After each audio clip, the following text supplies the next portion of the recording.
Hey guys, tonight we journey back to a world where justice looked very different from anything we know today. Imagine waking before sunrise to the ringing of church bells, not because it is a holiday, but because the entire town has been summoned to watch someone die. The market stalls are still being prepared. Children cling to their parents. Merchants arrange baskets of bread, and travelers stop their horses along dusty roads. Before the day has truly begun, hundreds, sometimes thousands of people have already gathered in silence. There is no theater, no newspaper, no radio. Today, the execution is the day's greatest event. Before you settle in, take a moment to like the video and subscribe, but only if you genuinely enjoy what I do here. And if you're feeling relaxed already, let me know where you're listening from and what time it is where you are. Now, dim the lights, maybe turn on a fan for some gentle background noise, and let's slowly drift back into the unsettling yet fascinating world of medieval Europe. Contrary to what many imagine, medieval executions were not simply acts of punishment carried out behind prison walls. In much of Europe, they were public rituals carefully designed to reinforce authority. A ruler who failed to punish criminals openly risked appearing weak, while one who demonstrated firm justice reminded everyone that law and power stood above every individual. For ordinary villagers who might never meet a king or queen, the executioner became the visible hand of government. The roads leading into many medieval towns were often marked by grim reminders. Gallows stood on nearby hills where travelers could see them from miles away. Some were simple wooden frames, weathered by rain and wind. Others were built from heavy stone, intended to remain standing for generations. Their presence served a constant warning long before anyone entered the town gates. If someone had been left hanging there after death, the sight became even more unforgettable. Birds circled overhead, and passing merchants lowered their voices as they continued their journeys. To modern eyes, this seems unimaginably cruel. Yet medieval people lived within a very different understanding of crime, religion, and community. Life itself was uncertain. Disease arrived without warning. Harvests failed. Wars swept across kingdoms. Death surrounded daily existence, and many believed earthly punishment reflected divine judgment. If justice appeared harsh, it was often because people feared chaos even more than suffering. Executions varied enormously depending on social class, location, and the crime itself. Nobles frequently received privileges denied to ordinary citizens. A wealthy knight convicted of treason might lose his head with a sword, a relatively swift death, while a common thief could face hanging before a cheering crowd. Equality before the law, at least in the modern sense, scarcely existed. Birth often mattered almost as much as innocence or guilt. Long before the condemned reached the execution site, the legal process itself could be frightening. Medieval courts differed widely across Europe, but evidence was not always collected as we expect today. Witness testimony carried enormous weight. reputation mattered greatly. Rumors sometimes became powerful enough to influence decisions. In certain regions during earlier centuries, ordeals were even used. Someone accused of wrongdoing might carry hot iron or plunge a hand into boiling water, with healing or lack of healing interpreted as God's judgment. Although these practices gradually disappeared, they reveal how deeply faith and justice were intertwined. Imagine living in a village where everyone knew one another. Privacy barely existed. If someone stole grain during a difficult winter, news spread almost immediately. If livestock disappeared, suspicion fell upon neighbors before strangers. Every disagreement became public knowledge. Under such circumstances, standing accused could feel like the beginning of a long nightmare.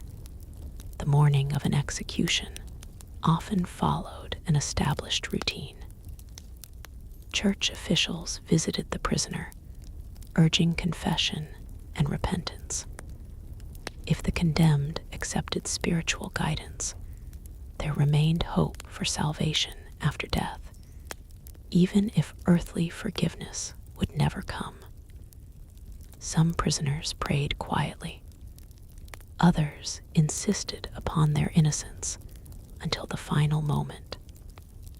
A few collapsed under overwhelming fear. Meanwhile, outside the prison, life continued almost normally. Bakers lit their ovens. Farmers entered the town with wagons full of vegetables. Children chased each other between narrow streets. Yet everyone knew where they would eventually gather. Conversations repeatedly returned to the same topic. Who had been sentenced? What crime had they committed? Would the execution be quick? Had anyone witnessed the trial? Not every story circulating through the crowd was true. Medieval towns loved gossip as much as any modern city. Details changed from person to person. A simple robbery became an elaborate conspiracy after passing through enough conversations. Human curiosity has changed remarkably little across the centuries. Executioners themselves occupied a strange place in society. Their work was necessary, but many people avoided them outside official duties. Some towns required executioners to live separately from other citizens.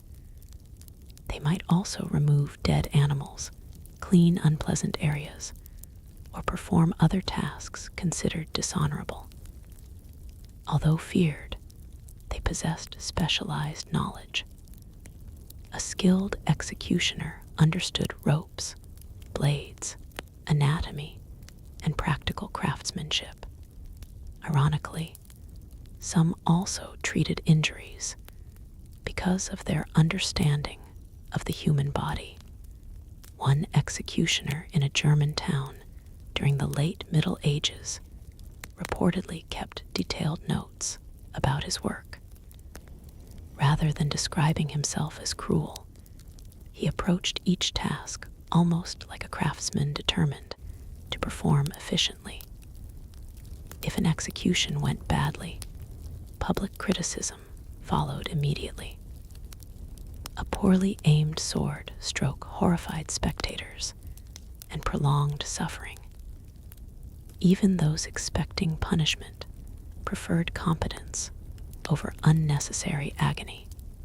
This practical expectation reveals an uncomfortable truth. Medieval crowds were not always bloodthirsty monsters delighting in pain. Many attended because authorities required their presence, because everyone else came, or because witnessing justice was considered part of responsible citizenship. Some undoubtedly enjoyed the spectacle. Others watched in silence before returning home deeply disturbed. Religious ceremonies often surrounded executions. Priests walked beside prisoners, carrying crosses or reciting prayers. Bells rang from church towers. Final confessions were encouraged until the very last moments. Medieval Christians believed that while earthly authorities judged crimes, God alone judged the soul. Thus, even someone condemned for terrible offenses might receive compassion from clergy during their final walk. That final walk became one of the most emotionally charged moments of the entire process. Streets narrowed beneath leaning timber houses. Windows filled with curious faces. Shopkeepers paused their work. Dogs barked as crowds shifted aside. The condemned moved slowly, sometimes barefoot, hands tied, escorted by guards carrying spears or halberds. Every step shortened the distance between life and death. Some prisoners remained remarkably calm. Chroniclers occasionally described individuals singing hymns, quoting scripture, or addressing the crowd with unexpected composure. Others trembled uncontrollably. Tears flowed freely. A few attempted desperate escapes, though success proved extraordinarily rare. Chains, armed escorts, and waiting crowds left little opportunity. Children witnessing these scenes often remembered them for decades. Medieval education relied heavily upon observation rather than classrooms. Watching punishment taught lessons about obedience more vividly than sermons alone. Parents frequently reminded young sons and daughters that disobedience or crime could ultimately lead to the gallows. Yet history warns us against believing every execution reflected genuine guilt. Courts made mistakes. False accusations occurred. Political rivals manipulated legal systems. Powerful families influenced verdicts. Confessions extracted under pressure sometimes produced unreliable testimony. Although medieval societies sincerely believed they were defending order, justice remained imperfect, as it always has. Our journey tonight is not intended to celebrate violence or ridicule those who lived centuries ago. Instead, we seek to understand how ordinary people accepted customs that now seem almost unimaginable. Their fears were real. Their beliefs shaped every decision. Their world operated according to assumptions profoundly different from our own. As the procession finally emerged beyond the town gate, the crowd followed across uneven ground toward the hill where the gallows stood against the pale morning sky. A cool breeze carried the scent of damp grass, smoke from distant chimneys, and freshly turned soil from nearby fields. Above them, ravens perched silently upon dark wooden beams that had witnessed countless endings. The condemned prisoner slowly raised their eyes toward the towering structure ahead. For the first time since leaving the prison, absolute silence settled over the gathering. Even restless children stopped moving. Every face turned toward the execution platform as the executioner stepped forward, removed his heavy gloves, and reached for the thick hemp rope hanging patiently from the weathered crossbeam. The executioner slowly lifted the rope, feeling its rough fibers against his hands. The crowd watched every movement with complete attention. In that moment, the entire gathering seemed frozen between curiosity and fear. The condemned person stood beneath the wooden beam, surrounded by guards, priests, and officials who represented the authority of the kingdom. The platform beneath their feet was not merely a place of death. It was a stage where power, religion, and fear came together in one final public display. For many medieval communities, the execution itself was considered a lesson. Authorities wanted people to remember the consequences of breaking the law. They believed that allowing everyone to witness punishment would prevent future crimes. A person walking away from the execution site was expected to carry the image in their mind for years.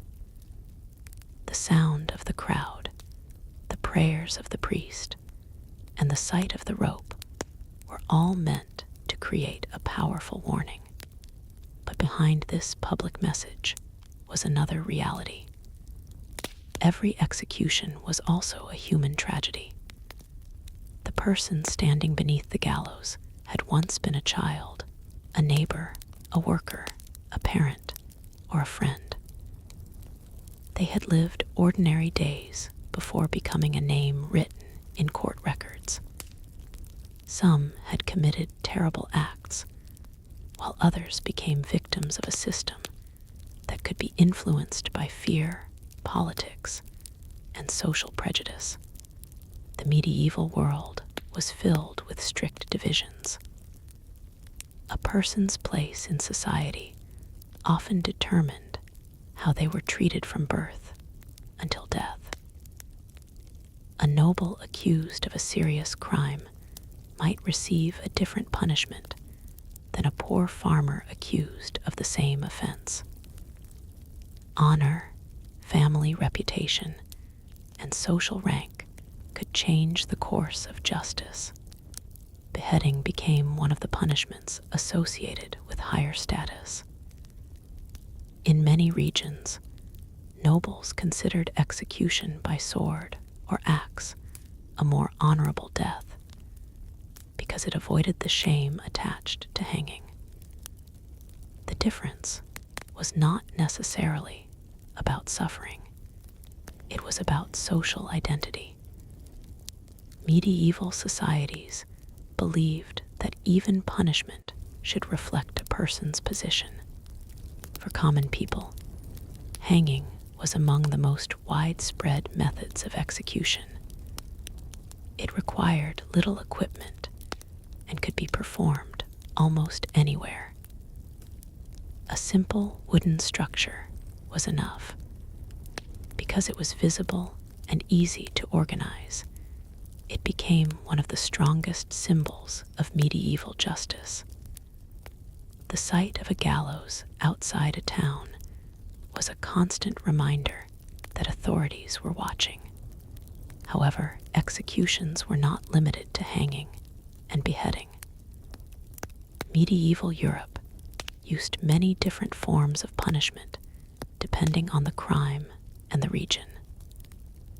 Some convicted criminals faced burning, especially in cases involving accusations of heresy or certain forms of religious crime. Others suffered punishments designed to remove them permanently from society, such as exile, imprisonment, or public humiliation. One of the most frightening aspects of medieval punishment was the idea that suffering itself could serve a purpose. Modern justice systems often focus on rehabilitation or protecting society. Medieval authorities frequently focused on revenge, deterrence, and restoring what they believed was a broken moral order. A severe punishment was seen as proof that the law was powerful. Treason was considered one of the most serious crimes because it threatened the ruler and the stability of the kingdom. A person accused of betraying their lord could face the harshest penalties available. Kings and nobles viewed rebellion not simply as a political disagreement, but as an attack against the entire social structure. The punishment for treason in medieval England became especially notorious.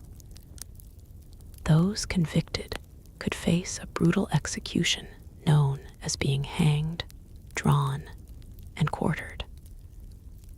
The process was designed to be a public warning against rebellion. The body itself became part of the message, displayed in different locations as a reminder of royal authority. Yet even within this harsh system, there were moments of unexpected mercy. Some rulers reduced sentences, granted pardons, or allowed prisoners to escape execution for political reasons. Justice was never completely separate from personal decisions. A king's mood, public pressure, or political circumstances could change a person's fate. The executioner waited for instructions from officials because the timing mattered. Medieval executions followed ceremonies and traditions. The authorities wanted everything to appear controlled. Disorder during an execution could damage the image of government. If a crowd became angry, or if something went wrong, the event could turn into chaos.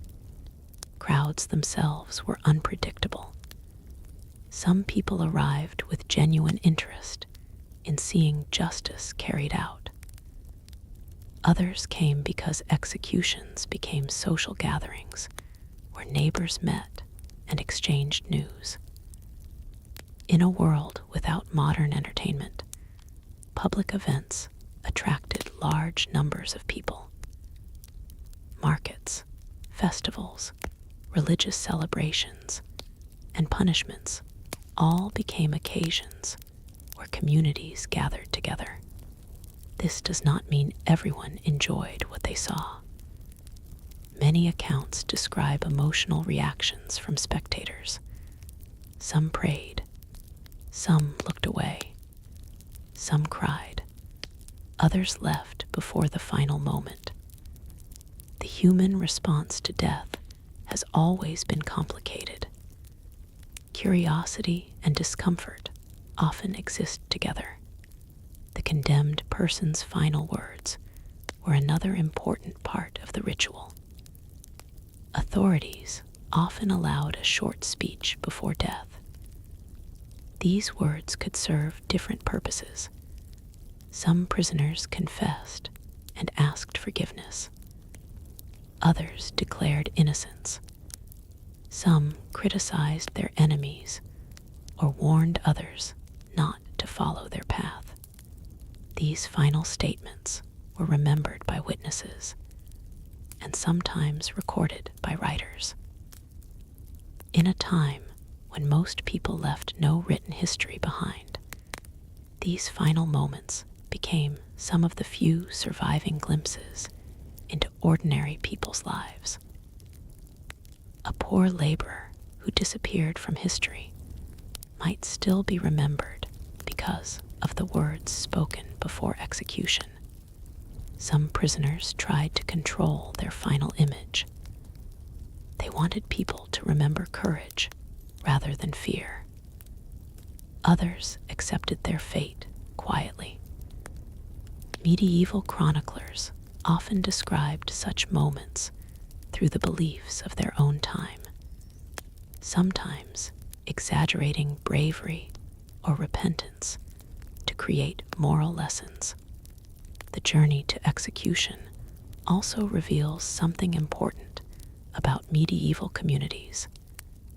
Death was not hidden away. Today, many people experience death privately, often separated from everyday life. Medieval people encountered death constantly. Cemeteries surrounded churches. Illness could kill entire families. War brought destruction. Executions placed death directly in the center of public life. This closeness to death shaped medieval thinking. People prepared for their final moments through religion, prayers, and rituals. A sudden death was feared because it offered no chance for confession or spiritual preparation. An execution, although terrifying, at least allowed the condemned person time to prepare their soul according to the beliefs of the age. As the priest continued his prayers beside the platform, the crowd became quieter. The morning sun climbed higher above the town walls, casting long shadows across the field. The guards tightened their formation around the execution area. Officials looked over the gathered faces, making sure everyone could see the authority of the law being carried out. But beyond the crowd stood another group of people who rarely received attention in historical records: the families of the condemned. They often arrived in silence, hidden among strangers, carrying grief, shame, and fear. For them, the execution was not a public lesson. It was the final moment when they would see someone they loved alive. While the crowd watched a criminal receive punishment, a family watched a person disappear forever. And as the rope was finally placed around the prisoner's neck, another story began, not the story of the person about to die, but the story of everyone left behind. The family members standing at the edge of the crowd remained almost invisible. Medieval records often focused on kings, judges, priests, and executioners, but rarely described the emotions of ordinary relatives who watched these terrible moments. Yet, behind every name written in a court document was a family that had to continue living after the sentence was carried out. A wife could lose her husband. Children could lose a parent. Elderly parents could lose the person who supported them in their final years. In villages where survival depended on every person's contribution, an execution did not only end one life, it could change the future of an entire household. For families of the condemned, the punishment continued long after the body was removed from the execution site. Social shame could follow them for generations. Neighbors might whisper when they walked through the market. Some people avoided them because they feared being associated with a criminal family. In tightly connected medieval communities, reputation was a valuable form of protection, and losing it could make daily life much harder. Yet not every community rejected the relatives of executed people. Some neighbors understood that guilt belonged to one individual, not an entire family. Religious teachings sometimes encouraged compassion toward those suffering because of another person's actions. A grieving mother or frightened child could still receive help from people who knew the pain of loss. After an execution, authorities often displayed the body as a final warning. This practice varied greatly depending on the location, the crime, and the period. Sometimes bodies were removed quickly and given to religious institutions for burial. In other cases, criminals were denied ordinary burial because society viewed them as having rejected the moral order. Burial itself carried deep meaning in medieval Europe. A proper burial was not simply about placing a body underground. It was connected with dignity, memory, and religious hope. To be buried in a recognized cemetery near a church meant belonging to the community, even after death. Those denied this privilege faced an additional punishment beyond their execution. Some bodies were placed near roads or outside town boundaries. Travelers passing by would see these remains and remember the consequences of crime.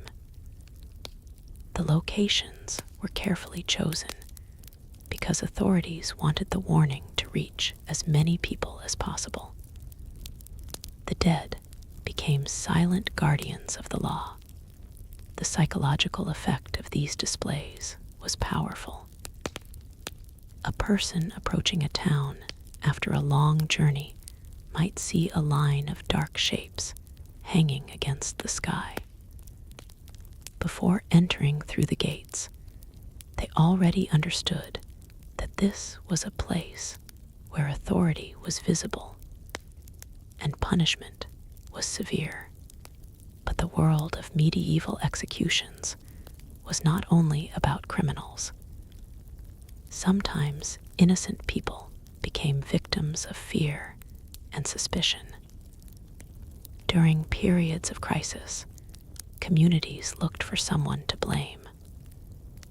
War, famine, disease, and religious conflict created an atmosphere where accusations could spread quickly. One of the darkest examples came during periods of witchcraft accusations. Although beliefs about witchcraft changed across centuries, many people were accused based on rumors, personal conflicts, or unexplained events. A failed harvest, a child's illness, or the death of livestock could lead frightened villagers to search for someone responsible. Those accused often faced terrifying legal battles. Their reputation could be destroyed before any formal judgment occurred. Neighbors who once greeted them daily might suddenly become witnesses against them. Fear could transform ordinary disagreements into accusations with deadly consequences. Women were especially vulnerable in many witchcraft accusations, though men were also accused. Elderly women living alone, healers, outsiders, or individuals involved in local conflicts could become targets.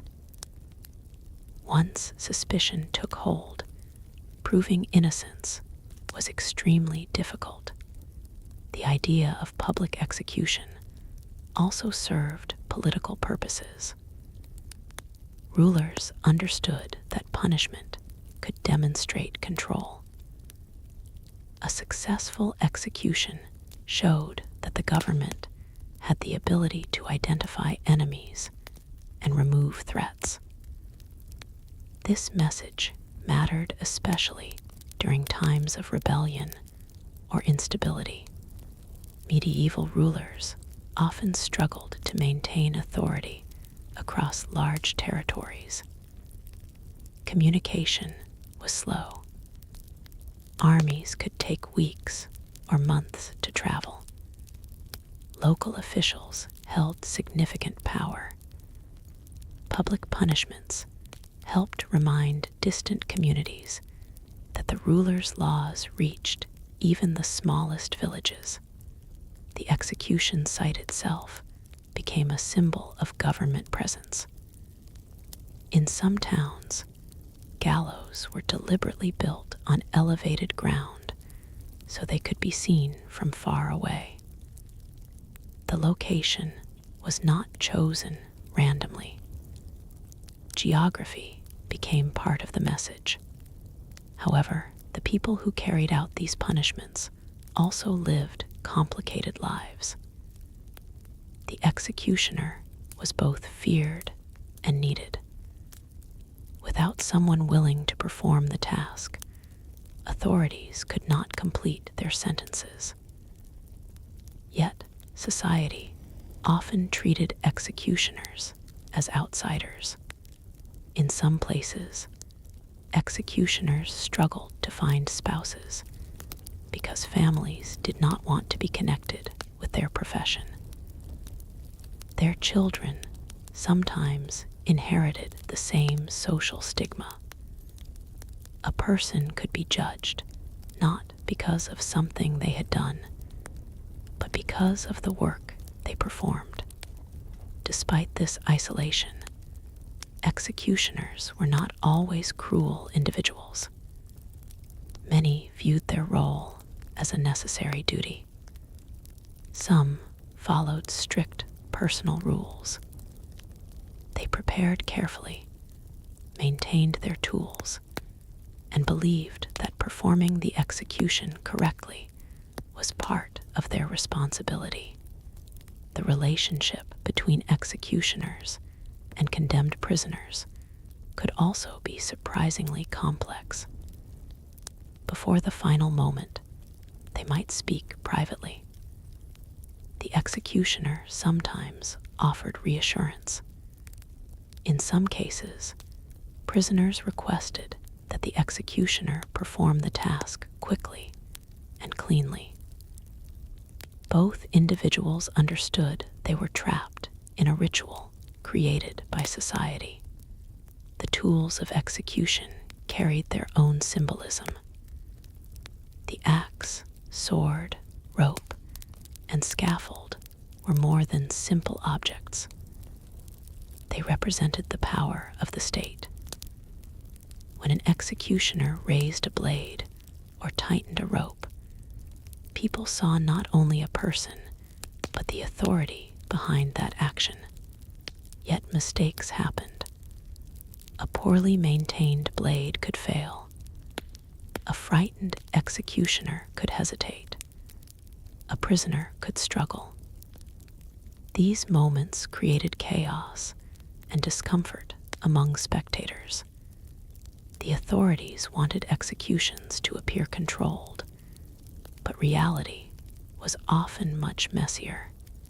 Historical accounts describe occasions when crowds reacted with anger if an execution seemed unfair or excessively painful.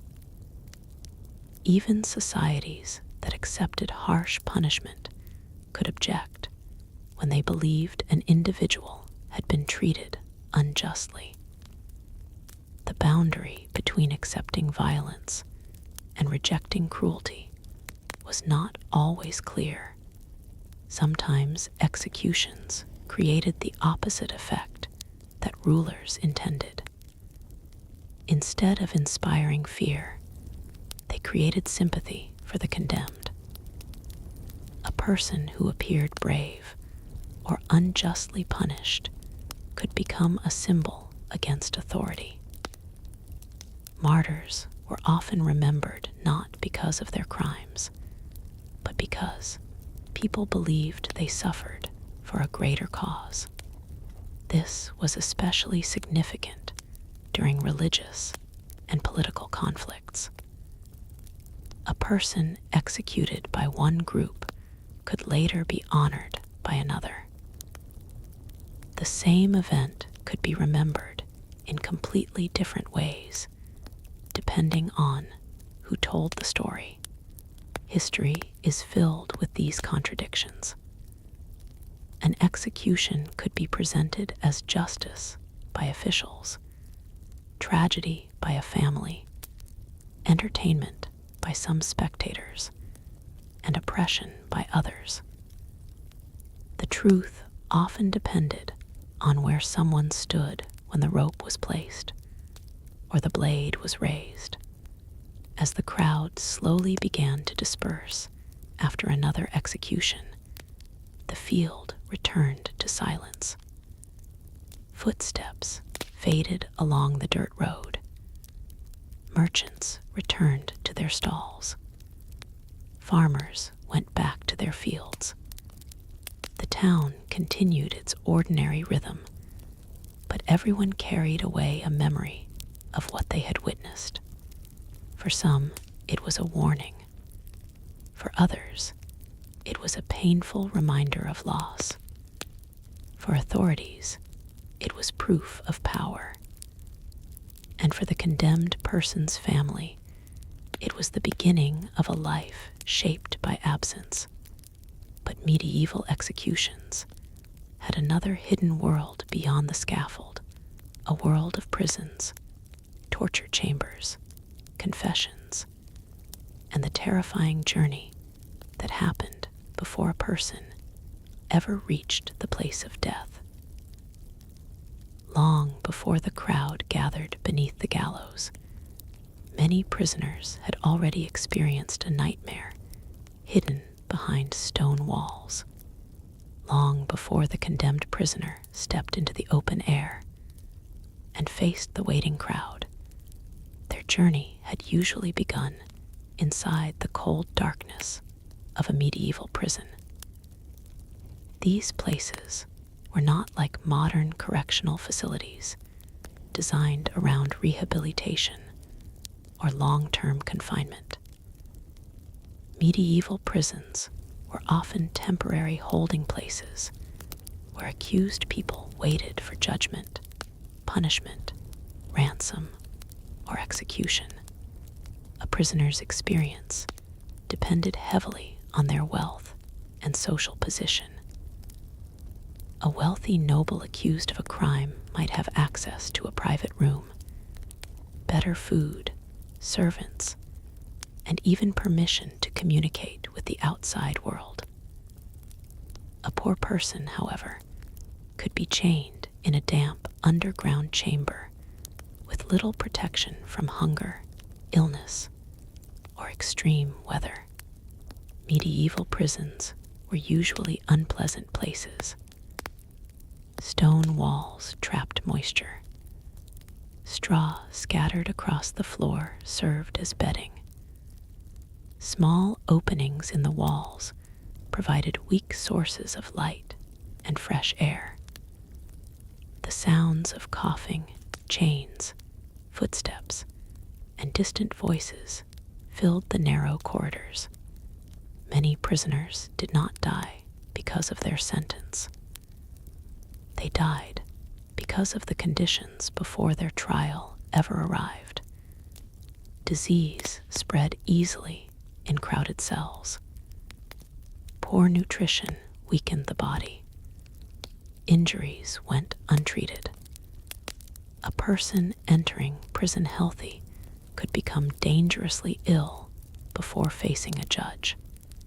The uncertainty was often one of the greatest fears. A prisoner might spend days, weeks, or even months waiting without knowing what would happen. Would they be released? Would they be fined? Would they be physically punished? Would they lose their life? Every sound outside the cell could bring either hope or terror. In many medieval societies, the legal system operated slowly. Judges traveled between towns. Officials needed time to collect information.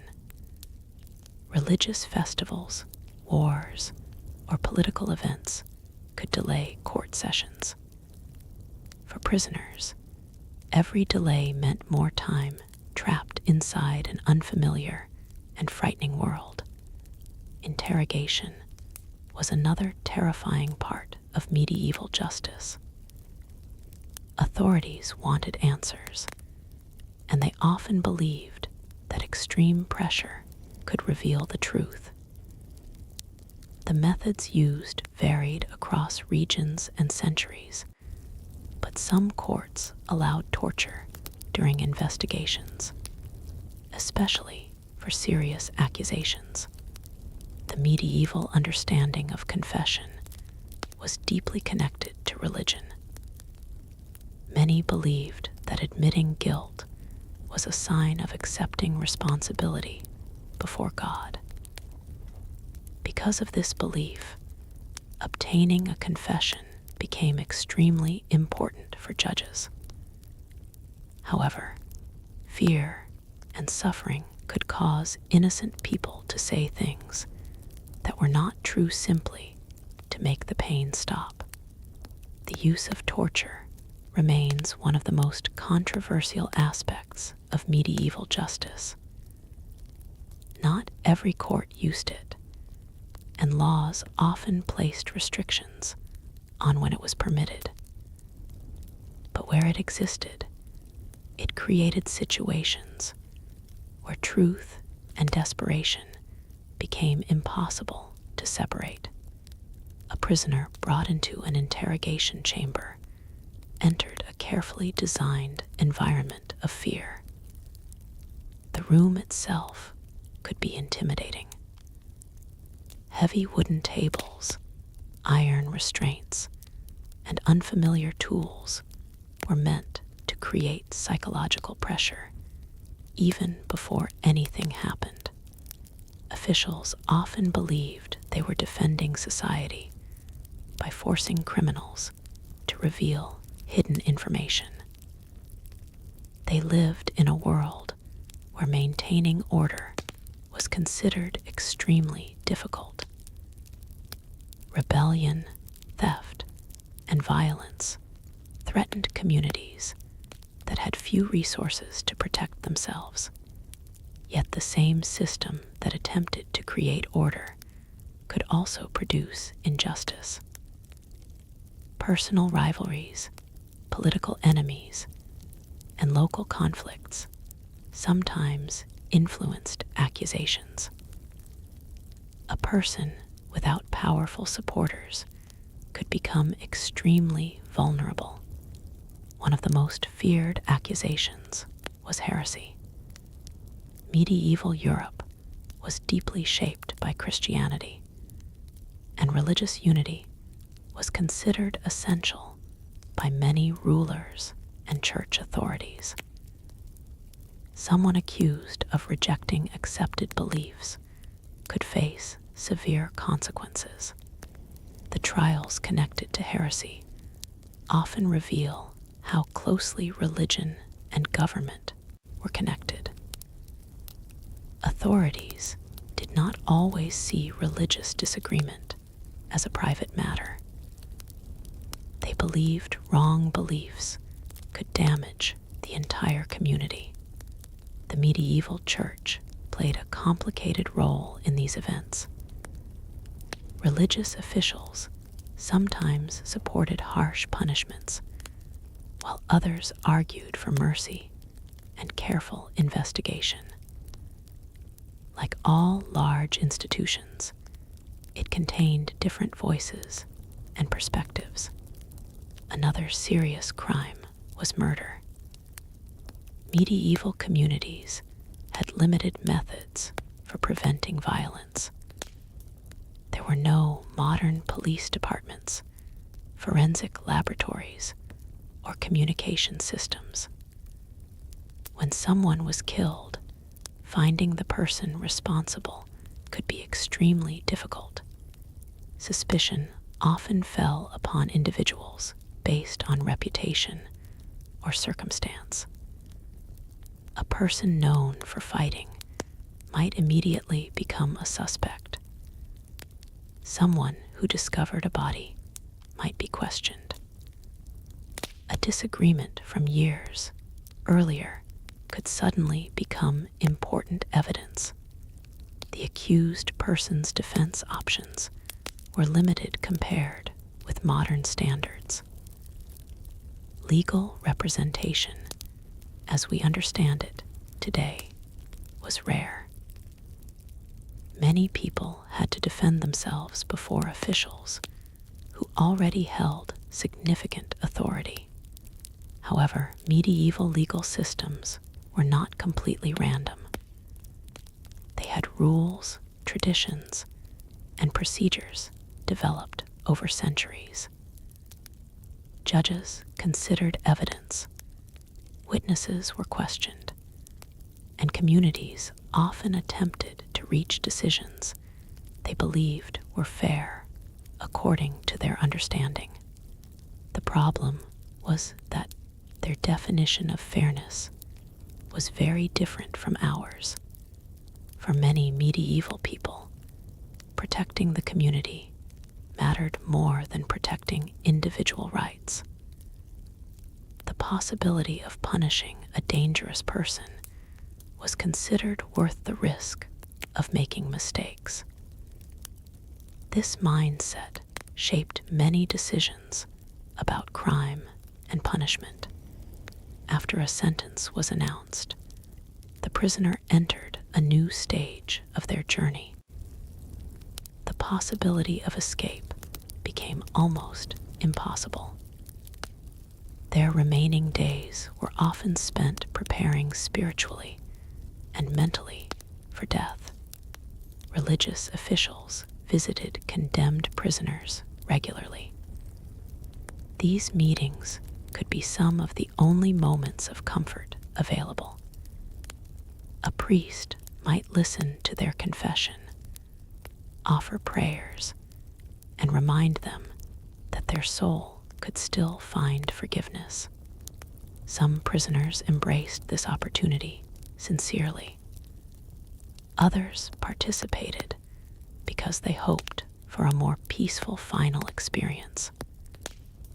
A few rejected religious comfort completely, maintaining anger or insisting upon innocence until the end. The night before an execution was especially intense. In some places, prisoners were given a final meal. This tradition continued for centuries and became one of the most recognizable elements of execution history. The final meal was not always luxurious. Popular imagination often describes large feasts, but reality varied greatly. Some prisoners received ordinary food. Others were given whatever officials or religious supporters could provide. For the condemned, the meal represented something more than hunger. It was one final connection to ordinary life. The taste of bread, meat, or wine reminded them of days when they were free. After eating, many spent the night awake. Sleep was difficult when morning promised death. Some prayed through the darkness. Some spoke with fellow prisoners. Some simply stared at the walls, remembering moments from a life that was quickly disappearing. Outside the prison, preparations continued. Officials arranged guards. Workers inspected the execution platform. The town prepared for another public event. The same streets that carried merchants and travelers would soon carry a procession toward death. As dawn approached, the prison doors opened. The sound of footsteps echoed through the corridor. The guards had arrived. The final journey was about to begin. But this time, the prisoner was not walking alone. Around them gathered the symbols of medieval justice, the armed soldiers, the religious figures, the officials, and the silent crowd waiting beyond the gates. Their destination was already decided, and every step carried them closer to the place where history would remember them. As the prison gates opened and the condemned prisoner stepped into the pale morning light, the outside world suddenly felt almost unreal. After spending days or months surrounded by stone walls, even the open sky could feel overwhelming. The cold air, the sounds of distant voices, and the movement of hundreds of people waiting beyond the prison created a final separation between the life that had been and the fate that awaited. The guards formed a line around the prisoner, making sure every movement was controlled. In many medieval towns, the execution procession followed a familiar route. It was not chosen randomly. Authorities wanted as many people as possible to witness the journey. The path through the streets transformed the prisoner's final moments into a public ceremony. The condemned person became the center of attention. Every window, doorway, and street corner could contain another observer. Some people watched with curiosity. Others looked away. Some whispered prayers. A few shouted insults, while others offered words of sympathy. The procession itself carried powerful symbolism.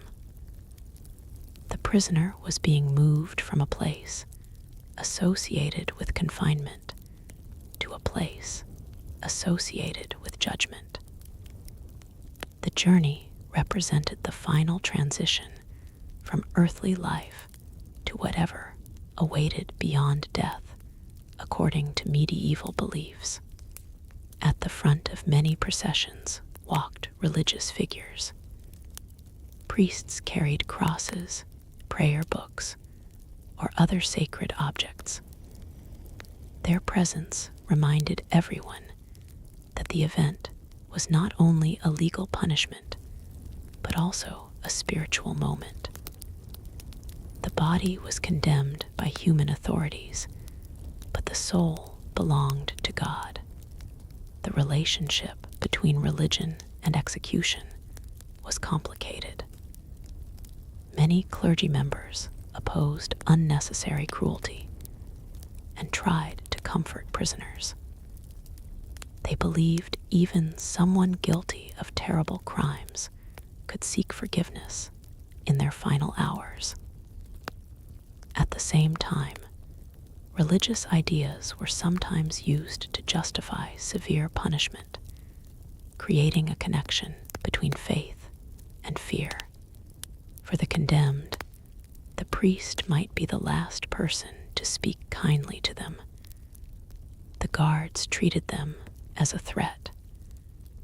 The crowd often saw them as a symbol of wrongdoing.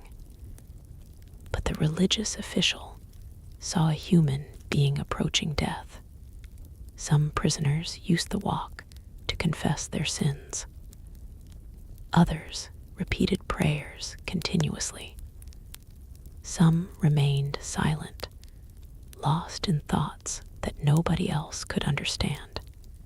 The streets of medieval towns were very different from those of today. Narrow pathways between wooden buildings created a feeling of closeness.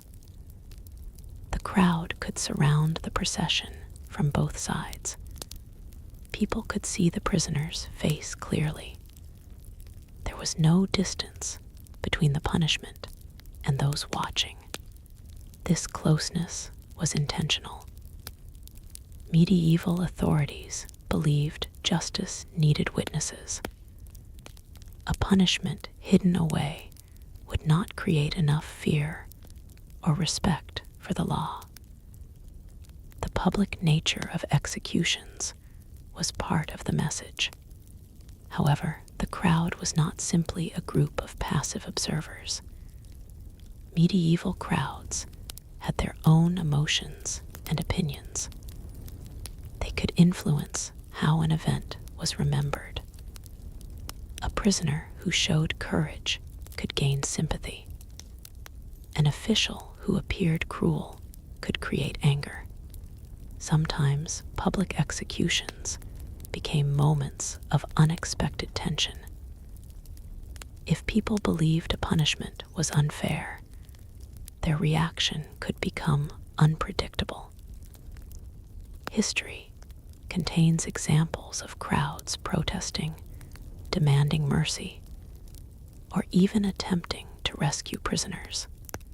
These situations were dangerous for authorities because executions were supposed to demonstrate control.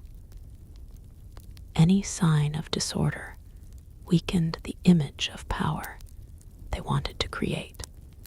For this reason, officials carefully organized the event. Soldiers guarded important areas. Local leaders attended. Rules were established about where people could stand and how the ceremony should proceed.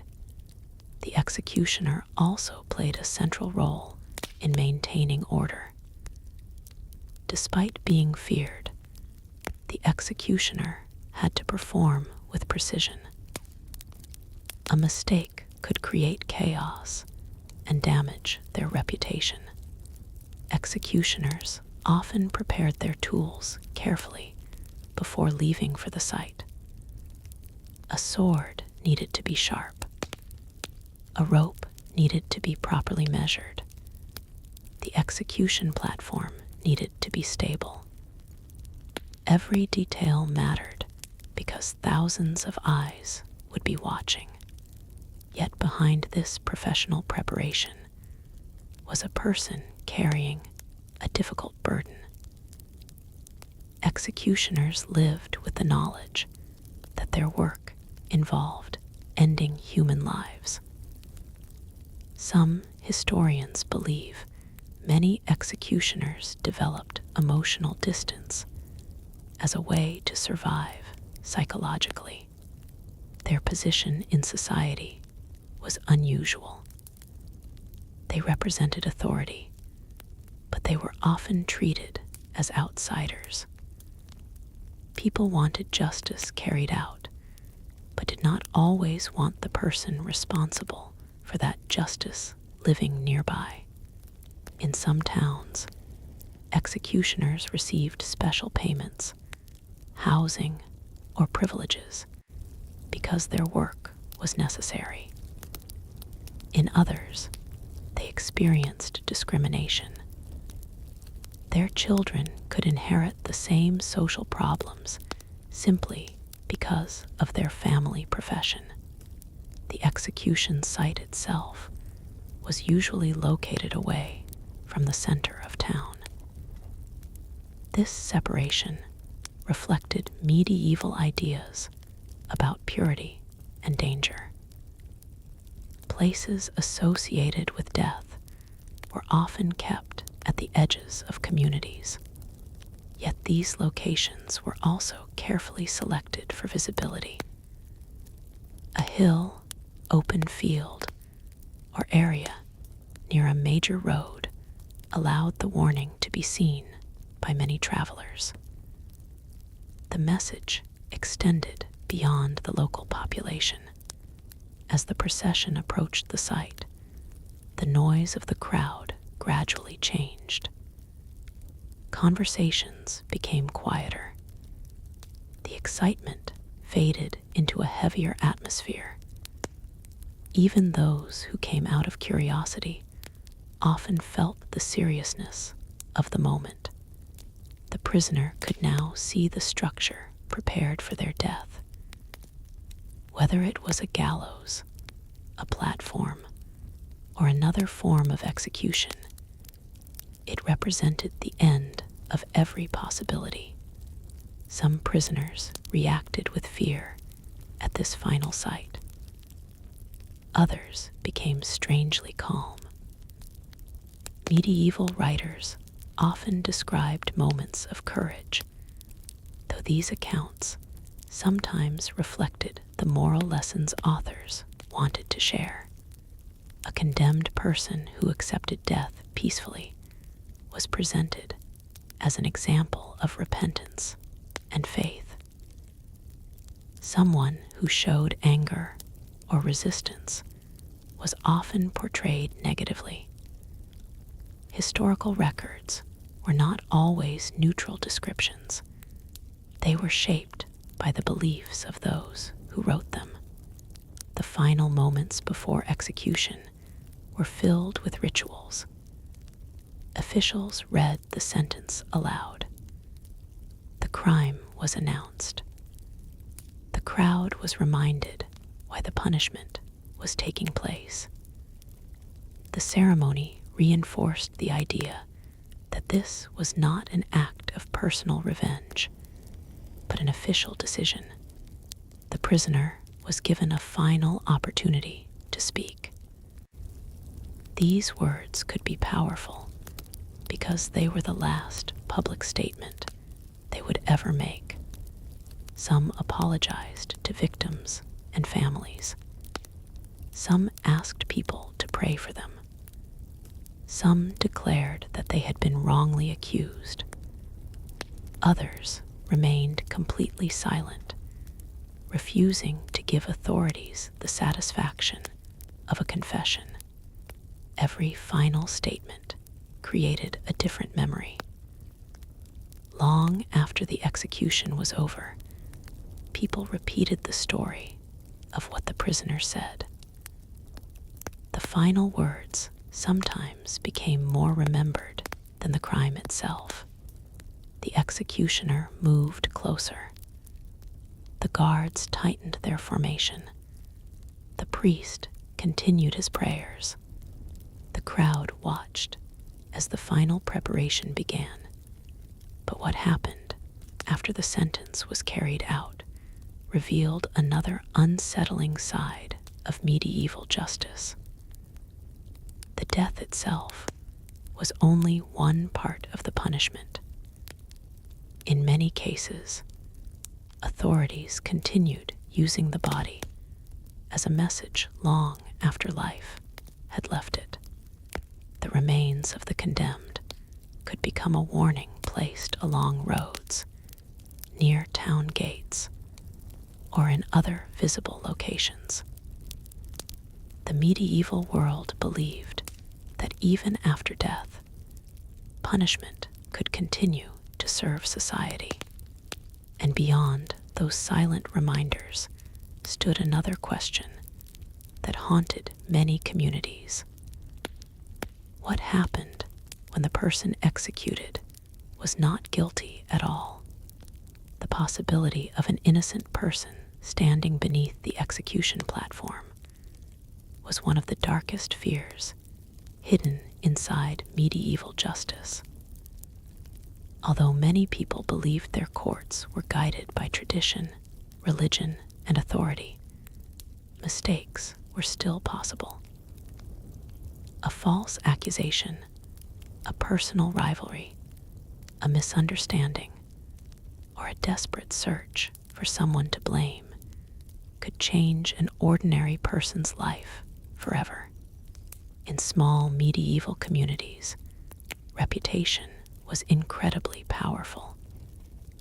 A person's name was often their greatest protection.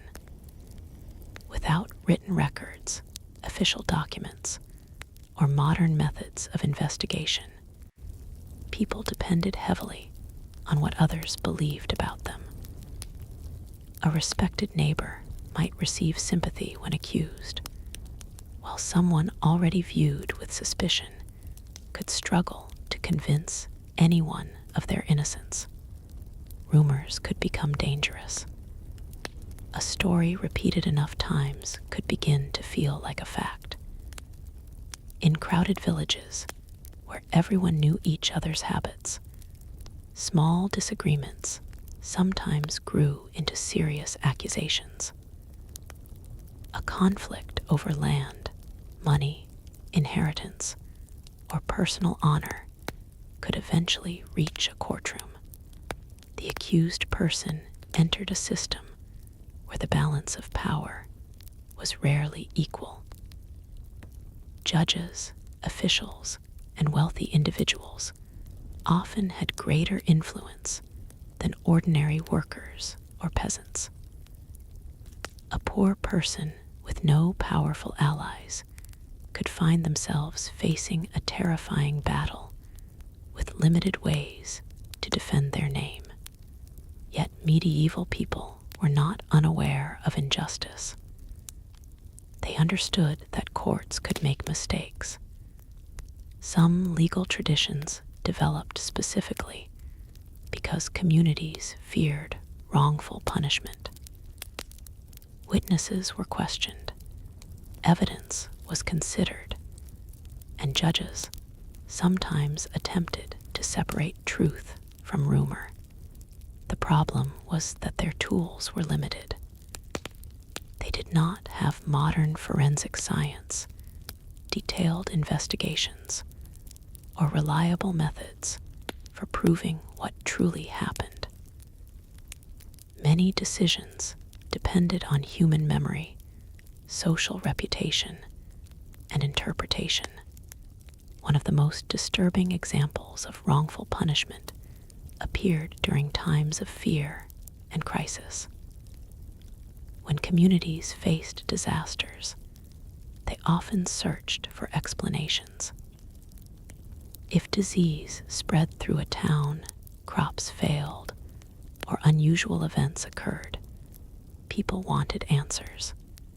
In those moments, fear could overpower reason. Individuals who were considered different from the majority could become targets.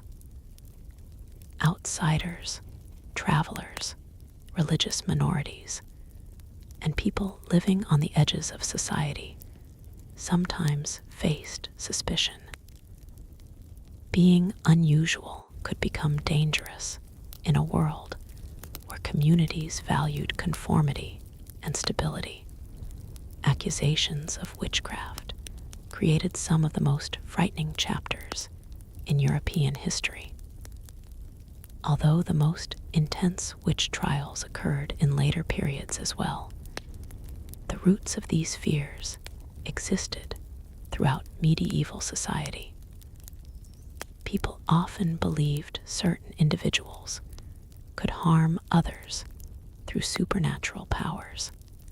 A sick child, a failed harvest, or an unexplained death could lead frightened neighbors to search for someone responsible. Sometimes personal conflicts influenced these accusations. A person disliked by the community could suddenly become the focus of suspicion. The accused often faced impossible challenges. They were expected to prove something that could not easily be proven. Their innocence depended not only on facts, but also on whether the community believed them. For those who were executed, history often remembers the punishment, but forgets the person. Behind every medieval court record was an individual with a personal story. A farmer sentenced for theft may have been someone struggling through a terrible winter. A servant accused of disobedience may have been trapped in a conflict with a powerful employer. A prisoner condemned for rebellion may have believed they were fighting for a cause they considered just. Medieval executions were not simply about criminals and victims. They were about societies attempting to maintain order in a dangerous and uncertain world. Violence was a familiar part of medieval life. Warfare was common. Public punishments were accepted. Death from illness or accidents happened frequently. Because survival itself was difficult, people often viewed strict punishment as necessary protection. But this familiarity with death did not mean people were emotionless. Medieval communities mourned their dead deeply. They created elaborate religious ceremonies, remembered ancestors, and honored family members. The same society that accepted public executions could also feel profound sadness when someone died. This contradiction is one of the most fascinating aspects of medieval history. A person could attend an execution in the morning and pray for a deceased relative in the afternoon. They could support harsh laws while still feeling sympathy for an individual suffering under those laws. Human emotions rarely fit neatly into simple categories. The public nature of executions also created another unusual situation. The condemned person sometimes became famous. In a world where most ordinary people left no written history, an execution could transform an unknown individual into someone remembered for centuries. Chroniclers recorded dramatic events. Religious writers described final moments. Local stories passed from one generation to another. Sometimes the details became exaggerated over time, but the memory survived. Some condemned individuals became symbols of resistance. Others became examples of repentance. Some were remembered simply because their deaths were considered shocking. The meaning of an execution depended greatly on who told the story. A king's official record might describe a dangerous traitor receiving deserved punishment. A family member might describe a beloved person taken away unfairly. A religious writer might focus on salvation and repentance. Each version revealed something about the society that created it. The tools of punishment also carried symbolic meaning. A gallows standing outside a town was not just a structure made of wood. It represented the power of law. A prison door was not merely an entrance. It represented the boundary between freedom and captivity. Even clothing became part of the ritual. In some places, condemned prisoners wore special garments that marked them as people who had lost their normal place in society. Their appearance reinforced the message authorities wanted to send. The execution itself was designed to create a memory. Authorities wanted people to remember the punishment more than the person. They wanted future criminals to imagine the consequences before committing a crime. Fear was considered a valuable tool for maintaining peace, but fear has limits. When punishments became too extreme, people sometimes questioned them. Excessive cruelty could create anger rather than obedience. Communities could begin to see the punished person as a victim instead of a criminal. This was especially true when executions involved political conflicts. A defeated enemy could be called a traitor by one side and a hero by another. The same person could be condemned in one generation and honored in another. History often depends on who survives to tell the story. As centuries passed, attitudes toward punishment slowly changed. Ideas about law, evidence, human rights, and government responsibility developed gradually. Public executions became less common in many places because societies began questioning whether watching death truly created justice.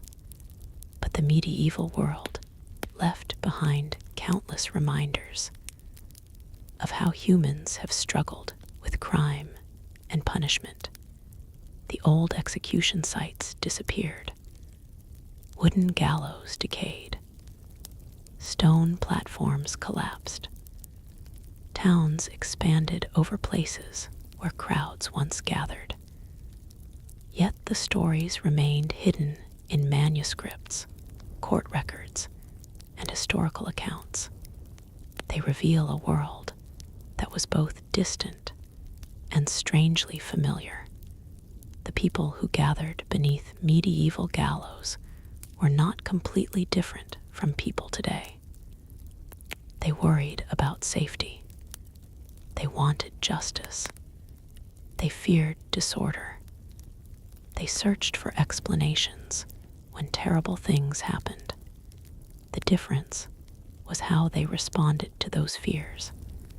Their world relied on public punishment, religious ceremony, and visible displays of authority. Death was not hidden away. It stood in the center of community life as a warning, a ritual, and sometimes a tragedy. But the story of medieval executions does not end with the condemned standing beneath the rope. Another group played an important role in these events: the people who watched. The spectators who gathered around the scaffold were not simply a background crowd. Their reactions shaped the atmosphere. Their voices could turn a punishment into a celebration, a tragedy, or even a moment of resistance. To understand the creepy world of medieval executions completely, we must look closer at the crowd itself. The thousands of ordinary people who walked toward the execution grounds and decided to witness death with their own eyes.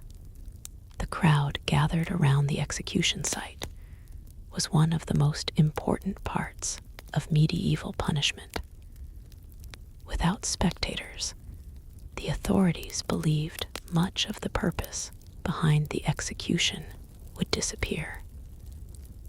The punishment was not only meant to remove a person who had broken the law. It was designed to send a message to everyone watching. Every face in that crowd represented a lesson the authorities wanted to create. A farmer standing near the back of the gathering might think twice before stealing from a neighbor. A young apprentice watching the scaffold might remember the consequences of violence. A traveler passing through town might carry stories of the execution to another village. The event was meant to travel beyond the people who were physically present. In many medieval towns, executions attracted enormous crowds. People came from nearby villages, farms, and settlements. Some traveled for hours because public punishments were rare events that interrupted the normal rhythm of life. The atmosphere surrounding these gatherings could feel strangely similar to a festival, which makes them difficult to understand today. People bought food from sellers. Merchants sometimes used the large crowds as an opportunity to sell their goods. Children attended with their families. Conversations filled the streets as people waited for the procession to arrive. But unlike a festival, the central event was a human death. This contradiction reveals something important about medieval society. Public events of all kinds brought communities together. Religious celebrations, royal ceremonies, markets, and punishments all created moments where people gathered. Death itself was not separated from everyday life in the way many modern societies separate it. Some spectators came because they believed witnessing punishment was their duty. They saw themselves as members of the community responsible for supporting justice. Others came because they were curious. They wanted to see something unusual. A few came because they enjoyed the excitement and drama. Medieval writers sometimes criticized people who attended executions purely for entertainment. They warned that watching suffering could damage the soul. Religious leaders reminded communities that the condemned person was still a human being. These warnings suggest that not everyone approved of the spectacle. The crowd's reaction could vary greatly depending on the person being executed. A notorious criminal might receive anger and insults. A person accused of harming children or committing betrayal could become the target of intense hatred. The crowd might shout accusations and demand punishment. However, someone who appeared frightened, regretful, or unfairly treated could receive sympathy. The final moments of a condemned person's life often influenced how people remembered them. A calm confession could transform public opinion. A desperate cry of innocence could create doubt. A brave speech could cause some spectators to question the official story. This made executions unpredictable. Authorities wanted a controlled demonstration of power. But human emotions could not always be controlled. Sometimes the crowd became part of the story itself. If people believed an execution was unjust, their reaction could challenge those in authority. In rare cases, crowds demanded mercy or attempted to prevent the punishment. These moments were dangerous because they revealed a weakness in the system. The same public gathering intended to demonstrate government power could potentially turn against that power. For rulers and officials, maintaining control over the crowd was essential. Soldiers were often present to prevent disorder. Officials watched carefully for signs of anger or resistance. The execution site was therefore a place of tension. The prisoner feared death. The authorities feared losing control. The crowd moved between curiosity, sympathy, anger, and fear. Children were also part of this environment. Unlike many children today, medieval children were exposed to death from an early age. They saw animals slaughtered for food, witnessed illness in their families, and experienced the dangers of daily life.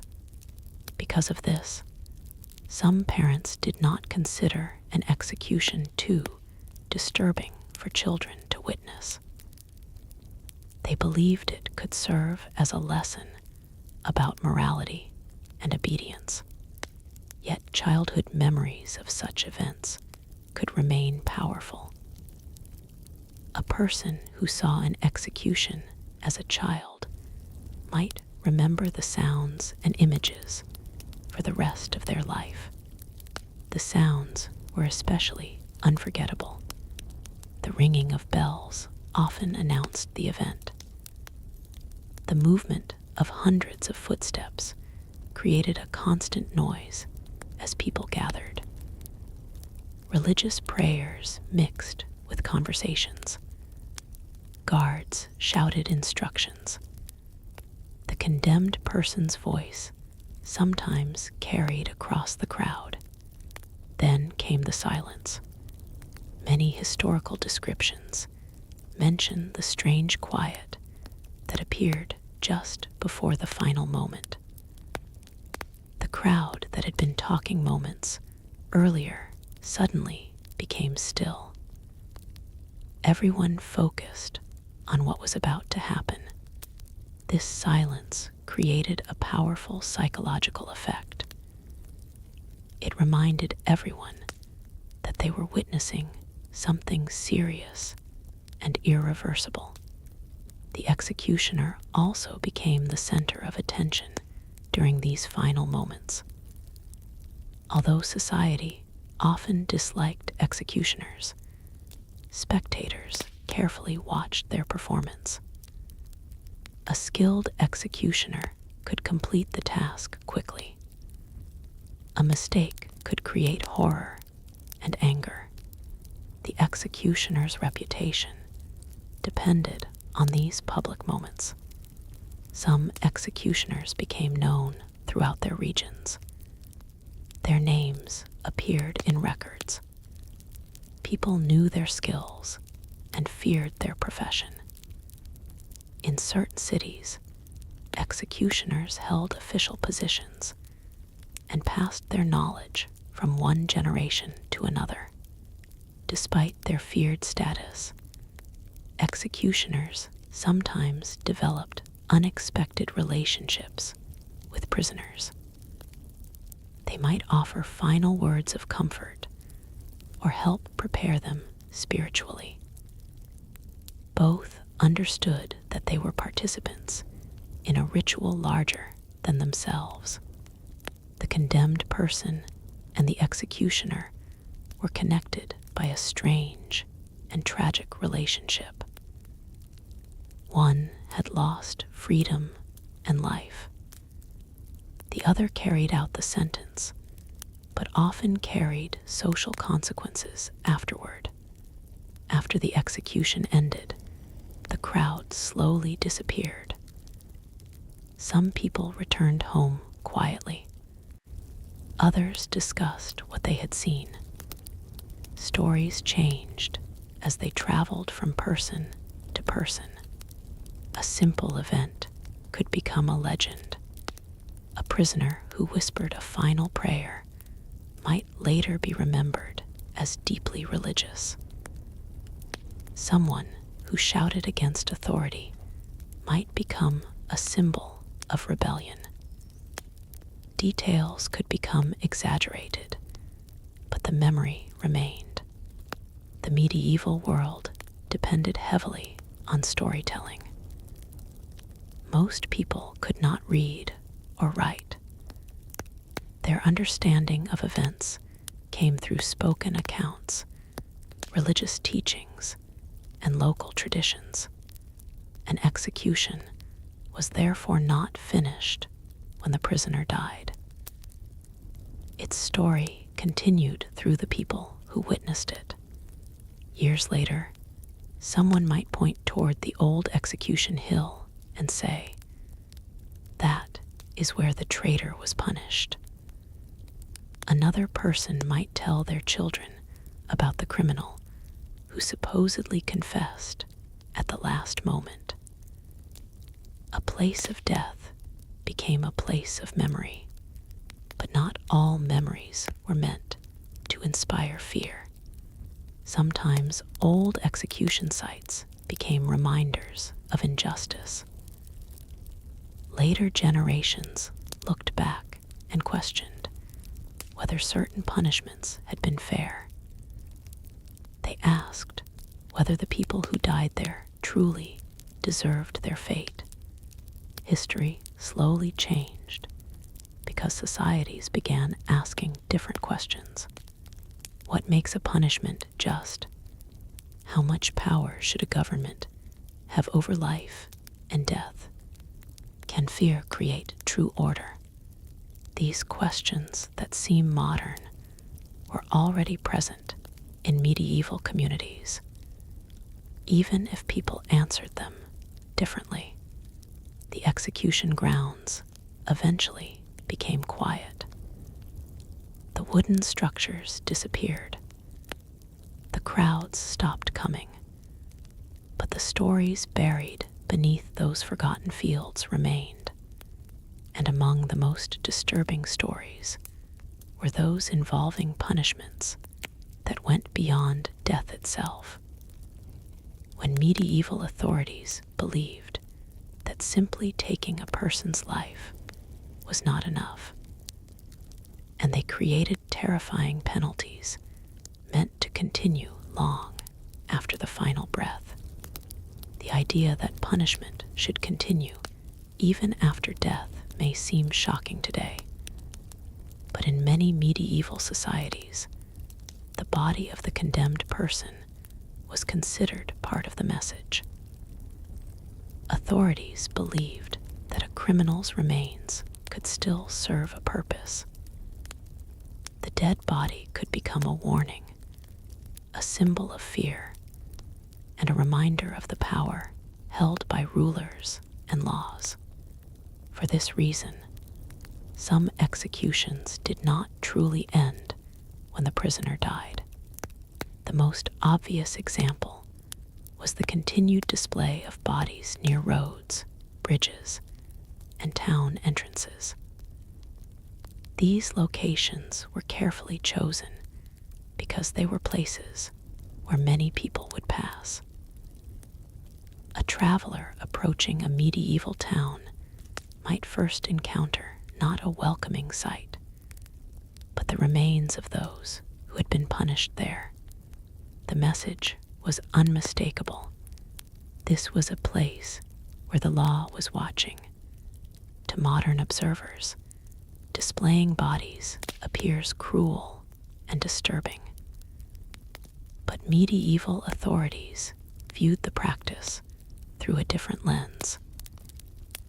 They believed that criminals had damaged the social order, and their punishment needed to repair that damage. The visible remains represented the restoration of control. The body became a warning to the living.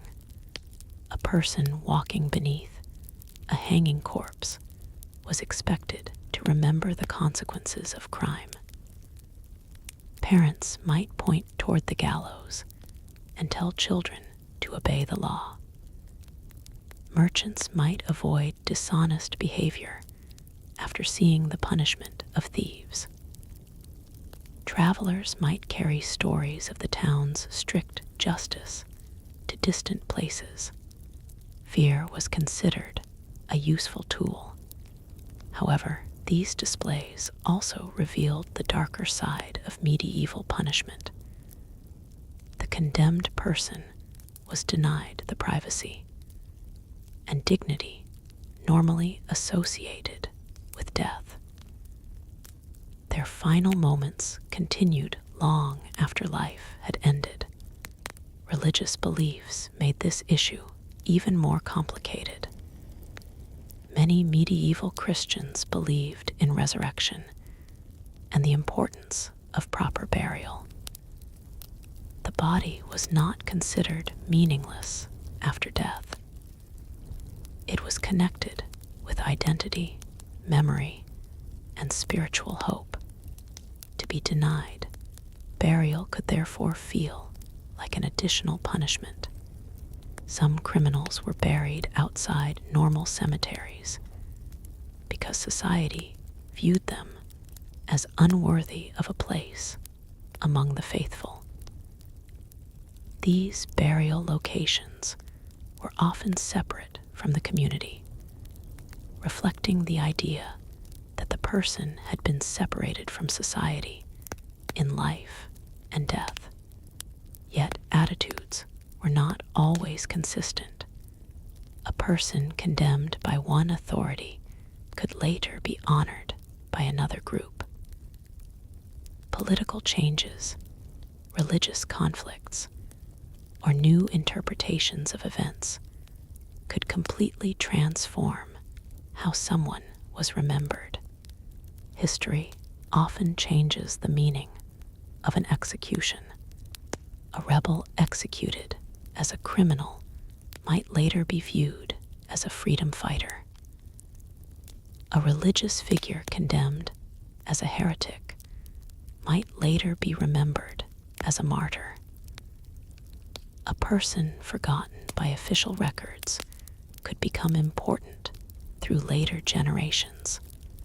The medieval world was filled with these contradictions.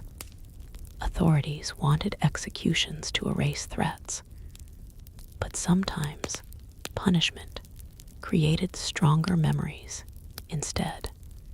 One of the most feared forms of medieval punishment was reserved for those accused of betraying their rulers.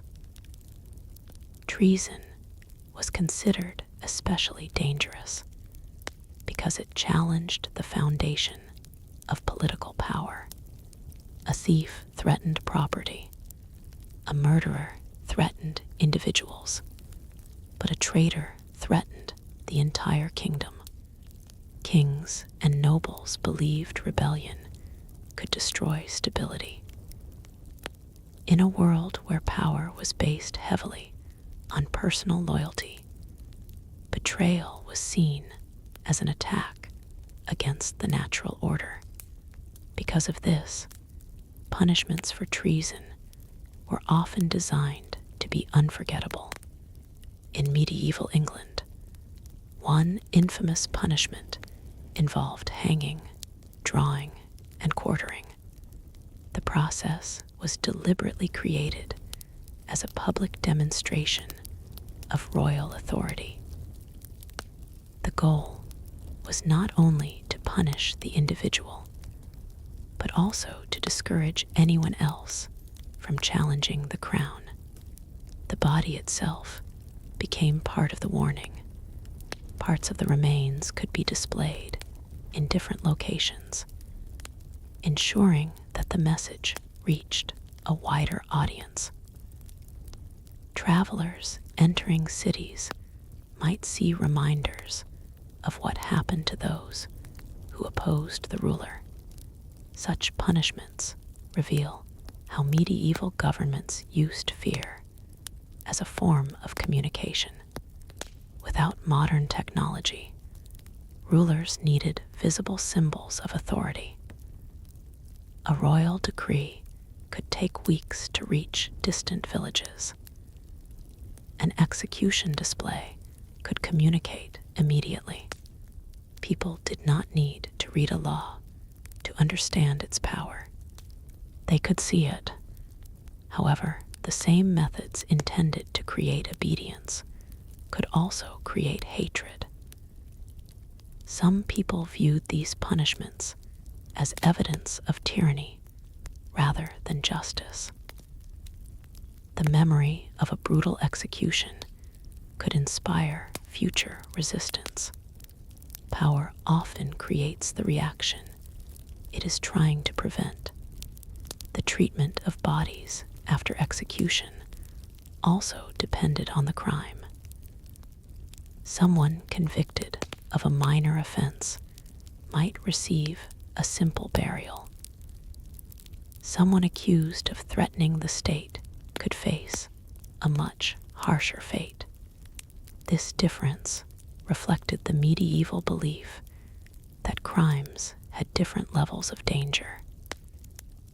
The punishment needed to match not only the action, but also the perceived threat to society. Religious crimes were another category that created fear. Accusations of heresy could lead to severe punishment because medieval authorities believed spiritual errors could endanger entire communities. From their perspective, protecting religious unity was not just a matter of personal belief. It was connected to the survival of society itself. This mindset is difficult to understand today because modern societies often separate religious belief from government authority. In medieval Europe, those boundaries were much less clear.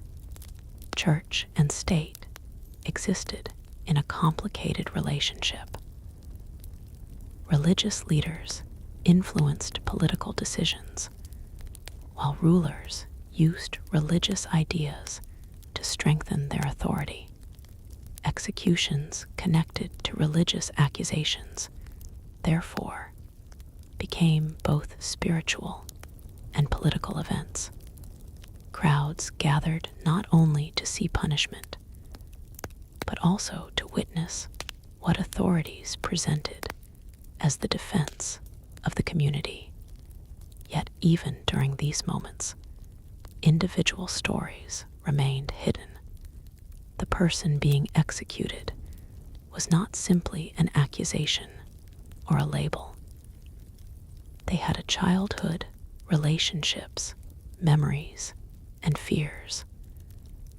They had once walked through the same streets where people now gathered to watch them die. This human reality is easy to lose when reading old records. A medieval document might simply state that a criminal was executed on a certain date. But behind that short sentence was an entire life, someone who had experienced happiness and suffering, someone who had made choices, mistakes, and perhaps moments of kindness, someone who, like everyone else, believed their own story mattered. The forgotten voices of these people are one reason historians continue studying medieval executions today. They are not only studying methods of punishment, they are studying human behavior, social values, fear, power, and the complicated ways societies decide who deserves punishment. The execution sites may have vanished, but the questions remain. How much cruelty can be justified in the name of justice? How does a society decide who is guilty? And what happens when the system created to protect people becomes a source of suffering? As the centuries moved forward, these questions slowly changed the way many societies viewed punishment. The old public spectacles that once filled town squares gradually began to disappear. But before they vanished, medieval executions had already left behind thousands of stories, stories of fear, authority, survival, and the final moments of people whose names history almost forgot. And among those stories were the strangest of all. The executions where the method itself became a symbol of terror, where the punishment was designed not only to end a life, but to leave a lasting image in the minds of everyone who witnessed it. The most terrifying executions of the medieval world were not always the ones that happened fastest. In many cases, the fear came from the meaning behind the punishment itself. Authorities wanted certain methods to communicate a message so powerful that people would remember it for years, perhaps even generations. The method of execution often depended on the crime, the location, and the social position of the person being punished. Medieval rulers understood that different punishments created different emotions. Some were meant to shame. Some were meant to frighten. Some were meant to demonstrate that no one, regardless of power or ambition, could challenge the authority of the law. Public humiliation was one of the most common themes in medieval punishment. Before facing death, some prisoners were forced to experience a final loss of dignity. They might be placed on display, marched through streets, or marked in ways that separated them from ordinary members of society. The purpose was not only physical punishment, it was social destruction. Medieval communities placed enormous value on honor and reputation. A person's name could determine their future. Losing respect could be devastating.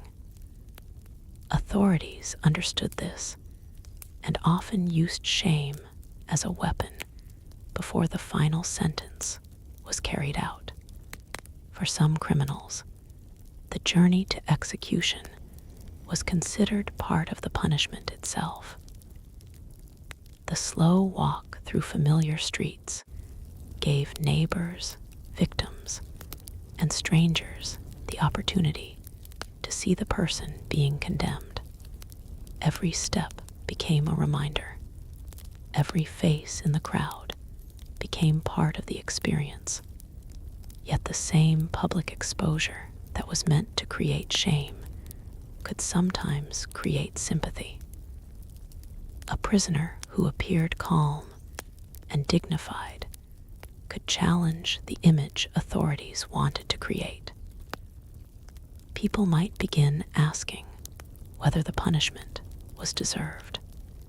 This was one reason officials carefully controlled execution ceremonies. They wanted the story to have a clear message. Crime had been committed, justice had been delivered, and order had been restored. But human beings rarely fit into simple stories. The person beneath the scaffold could be guilty, innocent, frightened, angry, or regretful. They could be all these things at the same time. Medieval writers often focused on dramatic moments, especially the final speech of the condemned. These speeches were remembered because they represented the last opportunity for a person to influence how others saw them. Some prisoners accepted responsibility. They admitted their crimes, asked forgiveness, and encouraged others to avoid similar mistakes. Such stories supported the idea that punishment could lead to repentance. Others refused to confess. They insisted they were innocent until their final breath.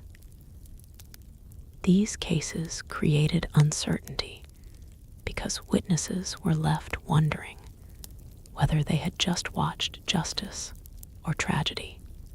The final words of prisoners became a unique form of historical evidence. They reveal not only the person facing death, but also the beliefs of the society recording those moments. A religious writer might emphasize repentance. A political writer might emphasize loyalty or betrayal.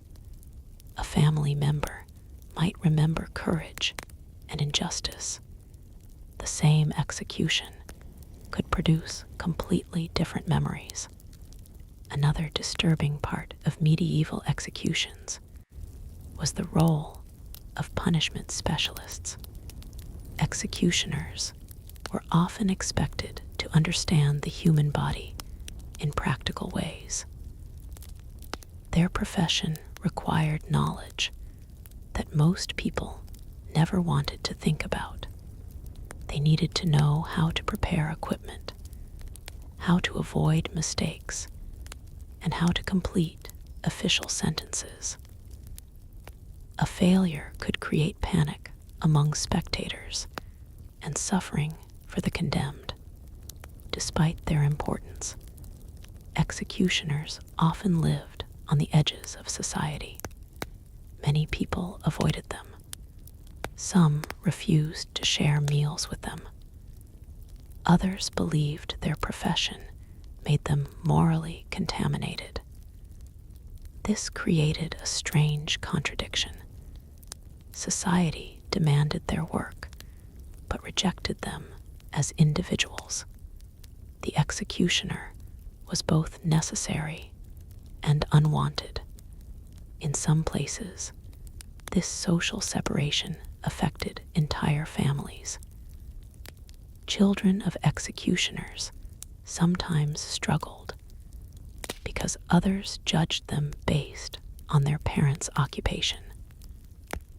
A profession connected with death could become a lifelong burden, yet executioners were not always cruel figures.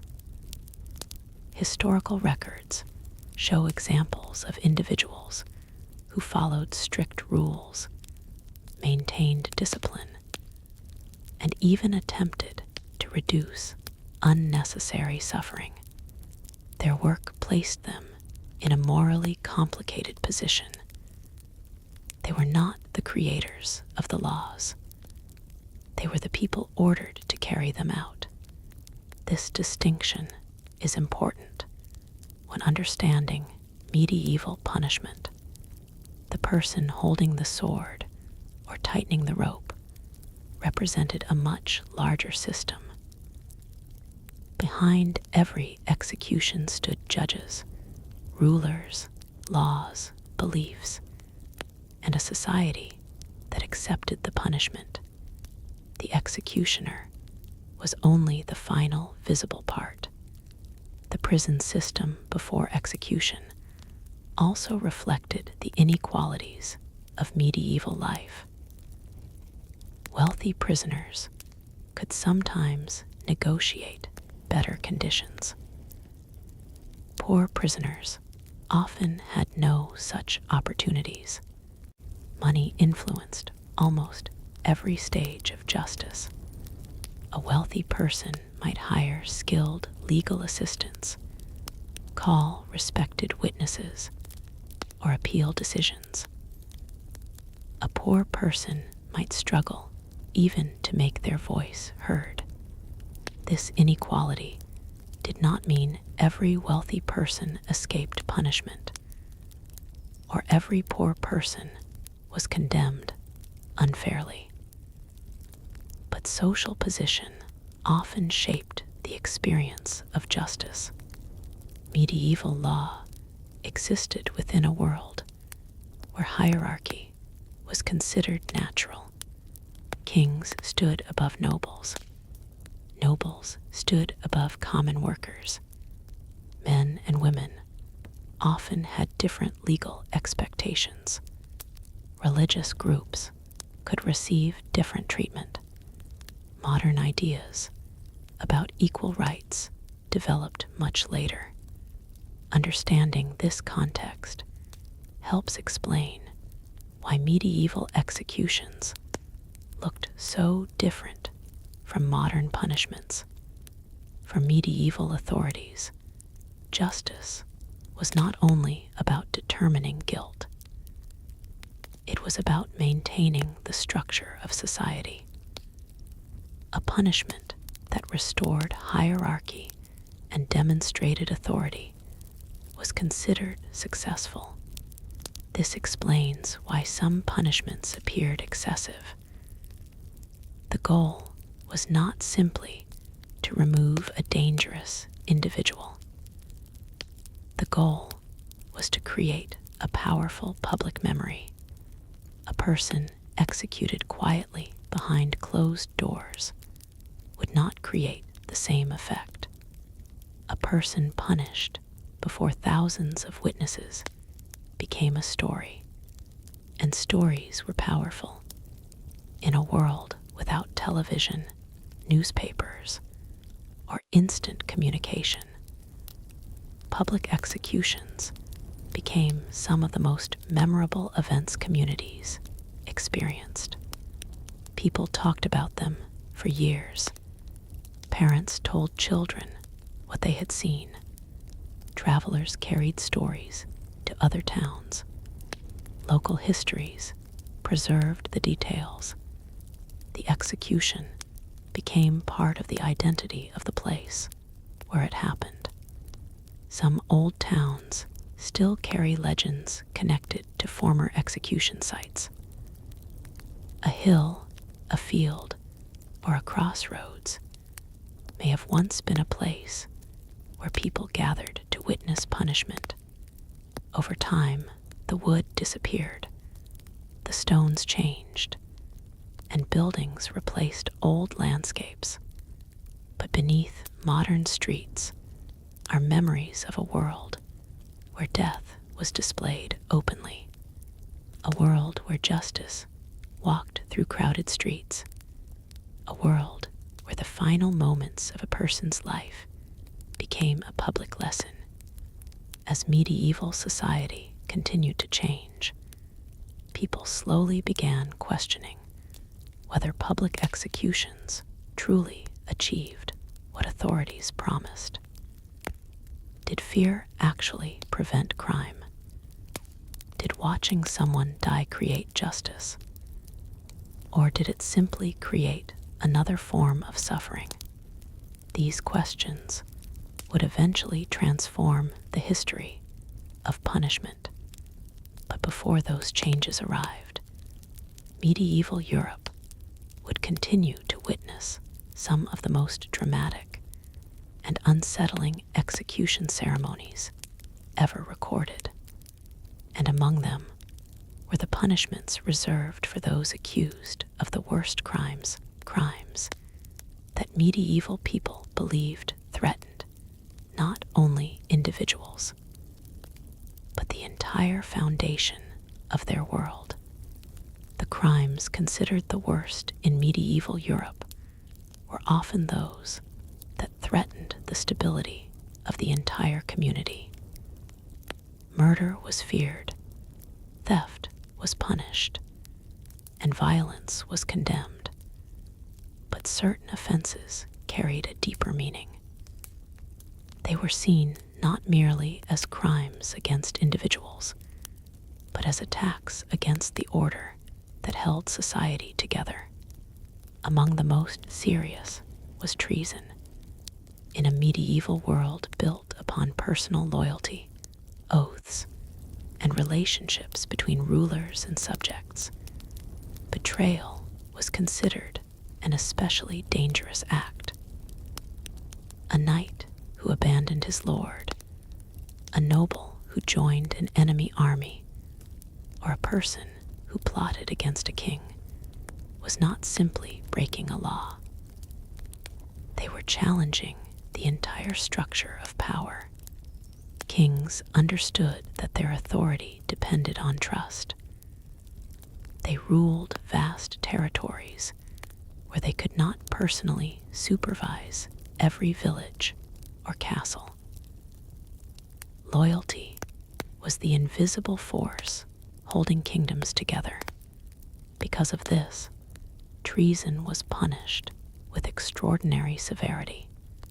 The execution of a traitor was often designed as a warning to everyone else. The authorities wanted people to understand that loyalty was not optional. A person who betrayed their ruler was presented as someone who had placed the entire kingdom in danger.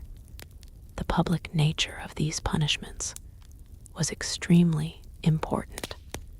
A private execution would remove one enemy. A public execution would discourage hundreds of potential enemies. This was the logic behind medieval political punishment. One of the most infamous examples occurred in England during the late medieval period, when those accused of treason faced punishments intended to demonstrate royal power. The authorities believed that the body itself could communicate a message. Every detail of the punishment carried symbolic meaning. The condemned person was not only losing their life, they were being transformed into a warning. However, treason was also one of the easiest crimes to manipulate politically. Throughout history, rulers have sometimes used accusations of betrayal against enemies and rivals. A person who challenged authority could be described as a traitor, even when their actions were motivated by different beliefs. The meaning of treason depended on who held power. A defeated rebel was a criminal according to the victorious ruler. But supporters of that same person might see them as courageous or even heroic. This complicated reality appears throughout medieval history. The same execution could represent justice to one group and injustice to another. Religious crimes created similar conflicts. Medieval Europeans lived in a deeply religious society. Faith influenced laws, politics, daily routines, and personal identity. Many people believed that protecting religious beliefs was essential for protecting the community itself. Because of this, accusations of heresy could become extremely serious. A person accused of heresy was believed to have rejected accepted religious teachings. Authorities feared that such ideas could spread and damage the spiritual health of society. The response to heresy varied widely depending on time and place. Some accused individuals were questioned, some were imprisoned, and some faced execution. The process was often complicated. Religious officials investigated beliefs. Secular authorities sometimes carried out punishments. Political interests could become connected with spiritual concerns. For the accused, the situation was terrifying because the disagreement was not treated as a simple difference of opinion. It was viewed as a threat, another category of crime that frightened medieval communities was poisoning. Because it was difficult to detect and often associated with secret plots, poisoning created intense fear. A person attacked with a sword could often identify their enemy. A person poisoned might never know who had harmed them. This uncertainty made poisoners especially feared. Accusations of poisoning could create panic, especially among nobles who worried about rivals and political enemies. Stories about poisoners spread widely because they represented hidden danger. They suggested that death could come from someone close rather than from an obvious enemy. But fear also created opportunities for false accusations. A sudden illness or unexpected death could lead people to suspect poisoning without evidence. In a world with limited medical knowledge, many natural illnesses were misunderstood. Another feared crime was repeated theft. While stealing small amounts might seem less serious today compared with other offenses, medieval communities often viewed theft as a major threat. Most people lived close to survival. Losing food, tools, animals, or supplies could create real hardship. A stolen animal could mean a family lost its ability to work. A stolen harvest could mean hunger during winter. Because of this, theft was sometimes punished harshly, yet poverty itself often contributed to crime. During difficult years, people sometimes stole because they had few alternatives. A person taking bread during famine existed in a very different situation from someone stealing for personal wealth. Medieval law did not always recognize these differences. The punishment often reflected the need to protect property and maintain order. Outlaws created another challenge for medieval authorities. These were people who lived outside normal legal protection. Some became criminals. Others were pushed outside society because of conflicts, political disputes, or accusations. Life as an outlaw was dangerous. They existed between civilization and wilderness, depending on forests, hidden locations, and support from sympathetic communities. Some outlaws became legends. The famous stories of figures like Robin Hood show how societies sometimes transformed criminals into heroes. Whether such figures were based on real individuals or not, the stories reveal something important. People did not always agree with official versions of justice. A person condemned by authorities could become admired by ordinary people. This happened because justice systems were connected to power. When people believed laws protected the wealthy more than the poor, some criminals could gain sympathy. The medieval world was not simply a place where everyone accepted authority without question. People debated fairness. They questioned rulers. They criticized officials. They told stories that challenged official narratives. Even executions, which were meant to demonstrate absolute power, could create conversations about justice. The final moments before death often became the strongest part of these stories. A prisoner who showed courage could leave behind a powerful memory. A person who forgave enemies could inspire admiration. Someone who protested injustice could create doubt. Death gave people a final opportunity to shape how they would be remembered. This is one reason medieval execution records are so fascinating. They reveal not only the crimes people were accused of, but also the values and fears of the societies that punished them. They show a world where justice was often harsh, but never simple. As the centuries passed, changes in government, philosophy, and ideas about human dignity slowly transformed attitudes toward punishment.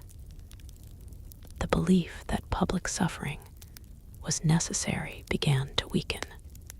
But before those changes arrived, medieval communities continued to gather beneath the shadow of the scaffold.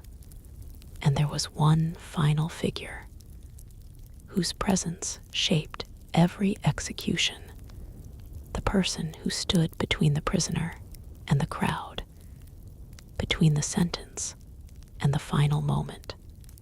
The executioner, behind the mask of fear surrounding this mysterious profession, was a human story of isolation, duty, and survival. The executioner stood in a strange position within medieval society. Everyone knew his name, recognized his face, and understood his work, yet many people preferred to keep their distance from him. He represented the power of the law, but he was also associated with death, suffering, and fear. Few professions carried such a complicated reputation. When people gathered beneath the gallows, all eyes eventually turned toward the executioner. The judges had already made their decision. The guards had already brought the prisoner forward. The crowd had already gathered. Only one person remained responsible for the final act: the executioner. Despite popular images of executioners as cruel and emotionless figures, the reality was far more complicated. Many were ordinary people performing a difficult occupation assigned by authorities. Some inherited the profession from their families. Others accepted the role because few people were willing to do the work. The position could provide financial stability, especially for someone who had limited opportunities elsewhere. Executioners were sometimes paid more than ordinary workers because society considered their role necessary but undesirable. Yet the money came with a cost. Social isolation followed them everywhere. In many towns, executioners and their families lived apart from the wider community. Neighbors might avoid eating with them or forming close relationships. Some people believed that contact with an executioner brought dishonor. The irony was impossible to ignore. Everyone wanted criminals punished. Almost nobody wanted to know the person who carried out that punishment. The executioner existed in the space between acceptance and rejection. Some communities even restricted where executioners could live or what jobs they could perform. Their children could inherit the same reputation simply because of their family connection. A child born into an executioner's household could begin life carrying a social burden they never chose. This shows how medieval societies often judged people not only by their actions, but also by their associations. Family, occupation, and social position shaped identity. The executioner's work required skill.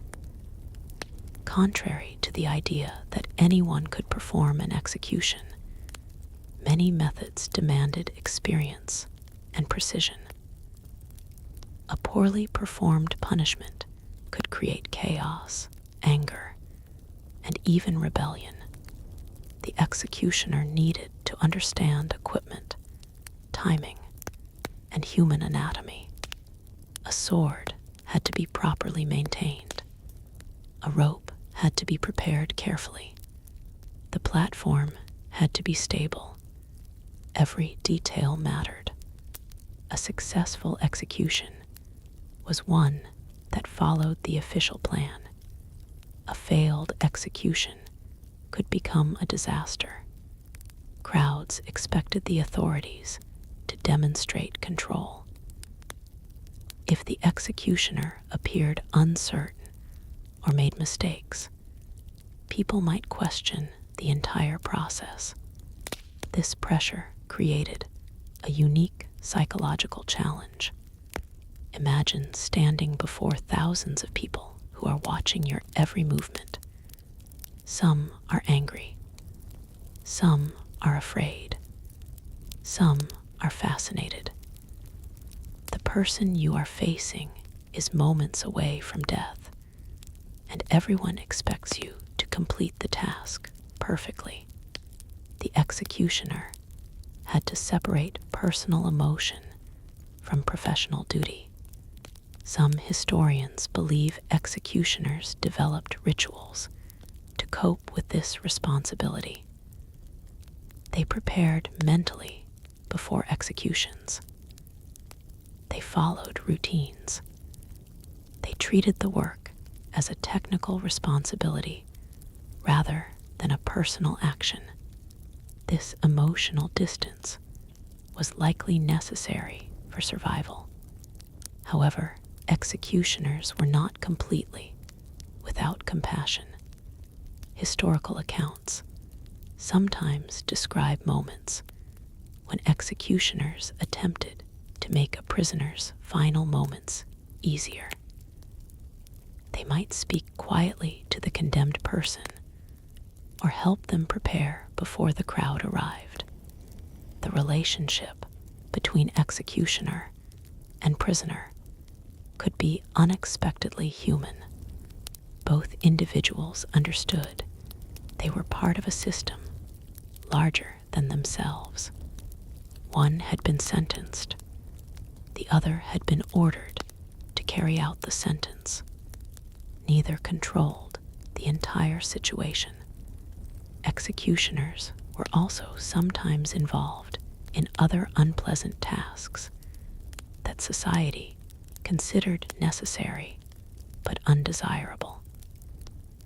In some places, they handled dead animals, assisted with certain medical procedures, or performed duties connected with public cleanliness. These responsibilities increased their separation from ordinary society. The connection between execution and medicine is especially interesting because executioners had experience with the human body.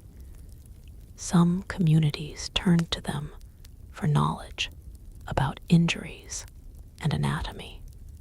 A person feared in the morning could become someone people sought for help later. This contradiction reflected medieval attitudes toward professions connected with death. People feared death, but needed individuals who understood it. The executioner's home could also become a place of mystery.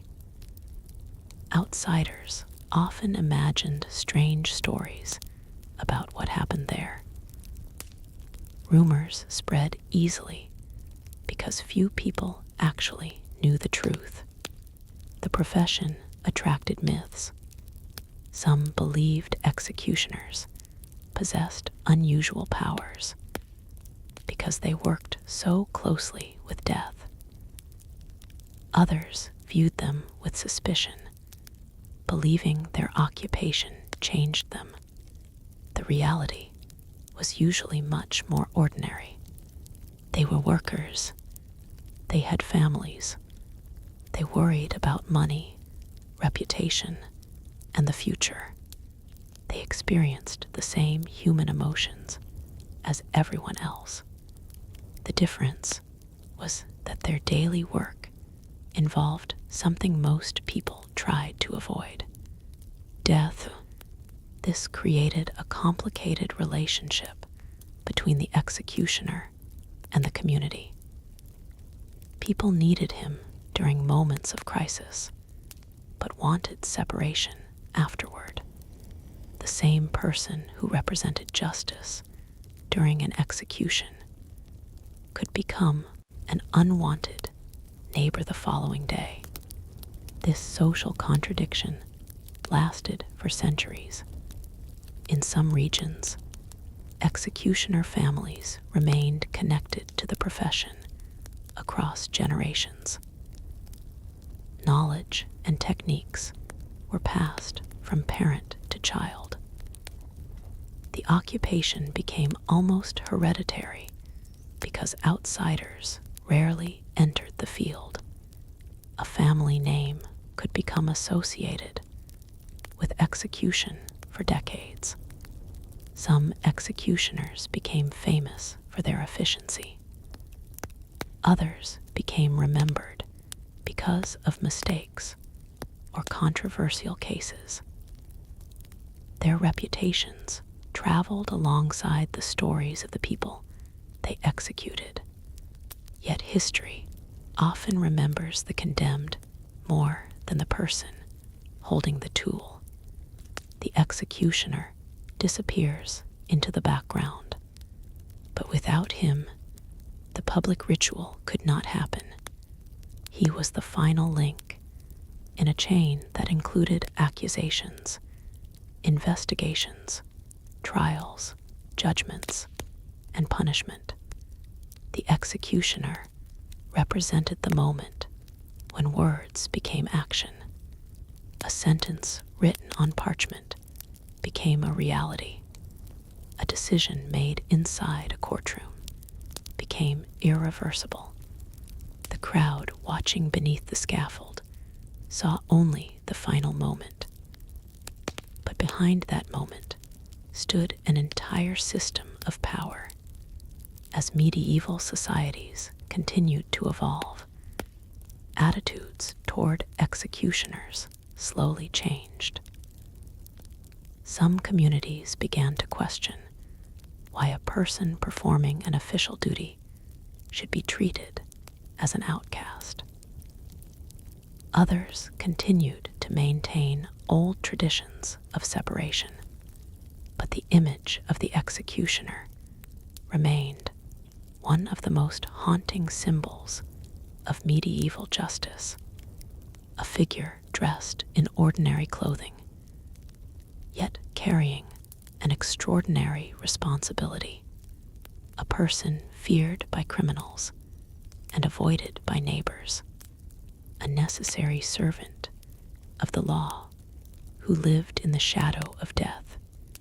And while the executioner prepared his tools and waited for the next command, another hidden world existed beneath medieval justice. The world of prisons, secret punishments, and the terrifying methods authorities used when they wanted information before a person ever reached the scaffold. The darkest moments of medieval justice often happened long before the crowd gathered around the scaffold. Behind thick stone walls, far away from public eyes, prisoners could experience another side of punishment that was rarely seen by ordinary people. The prison was where fear began. Unlike the public execution that served as a warning to society, imprisonment was a hidden world. It was a place of waiting, uncertainty, and desperation.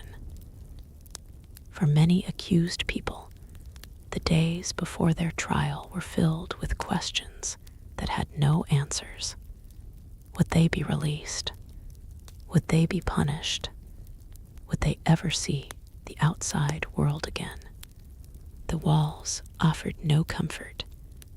Medieval prisons varied greatly depending on location and time period. Some were underground chambers beneath castles. Others were rooms inside city buildings. Some were simple locked spaces where prisoners were held temporarily until officials decided their fate. The idea of prison as a place where criminals were sent for years as punishment was not common in much of medieval Europe. Long-term imprisonment became more developed later. During the medieval period, prisons were often used to hold people before judgment, or while they waited for another punishment. A person could enter prison because they were accused of a crime, because they owed money, because they were captured during conflict, or because authorities considered them dangerous. The experience depended heavily on wealth and status. A noble prisoner might receive surprisingly comfortable treatment. They could sometimes pay guards for better conditions, receive food from their household, or stay in a private room. A poor prisoner had far fewer options. They might sleep on cold stone floors with little protection. They depended on charity, relatives, or whatever food was provided by prison authorities. Hunger and illness were constant threats. This difference reflected the entire medieval social system. Status influenced almost every part of life. It influenced where people lived. It influenced what work they performed. It influenced how they were judged. And it influenced how they experienced punishment. Inside the prison, time moved differently. Without the normal rhythm of village life, prisoners lost their connection to ordinary routines. Days blended together. A small amount of sunlight through a narrow window might be the only indication that morning had arrived. The sounds of prison created their own terrifying atmosphere. Chains dragging across stone, guards walking through corridors, voices echoing from nearby cells, the cries of sick prisoners, the heavy sound of doors closing. For someone waiting for judgment, every sound could bring fear. A visitor arriving might bring hope. A guard approaching might bring terrible news.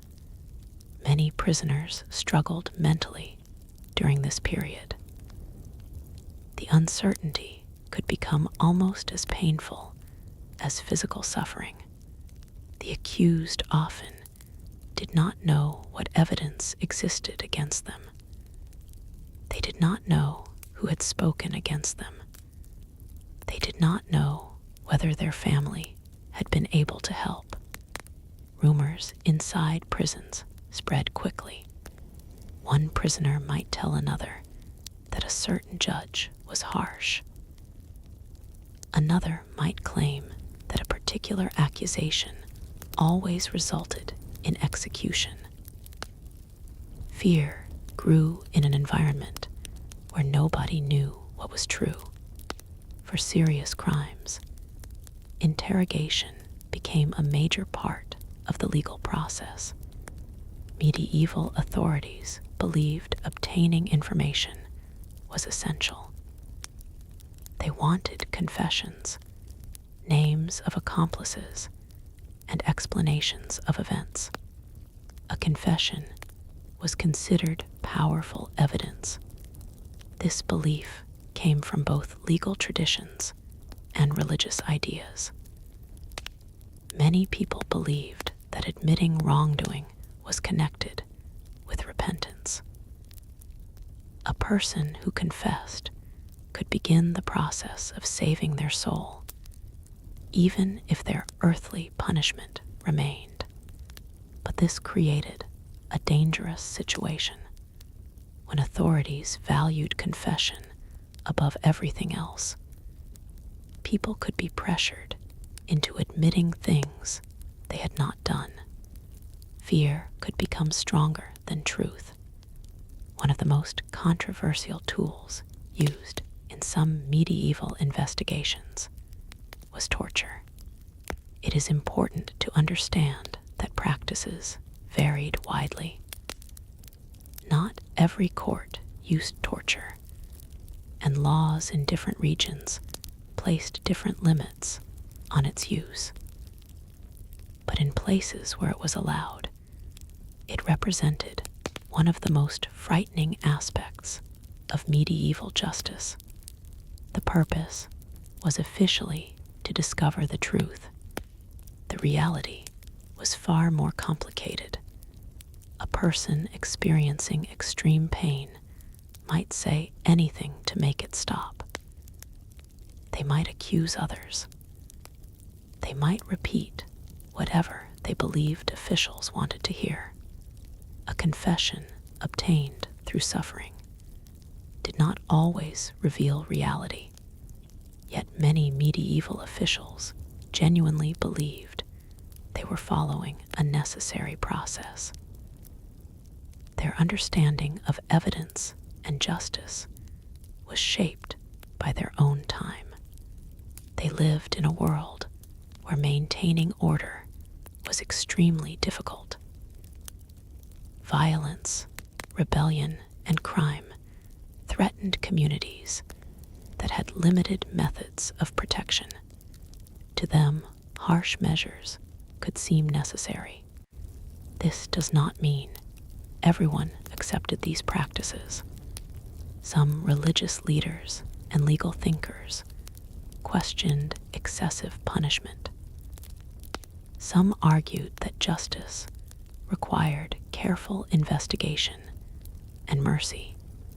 Debates about fairness existed even in medieval society. The interrogation chamber itself was designed to create fear. Dark rooms, strict officials, and unfamiliar surroundings could make prisoners feel powerless before questioning even began. The psychological pressure was enormous. A person who entered such a room knew that their future depended on the people sitting across from them.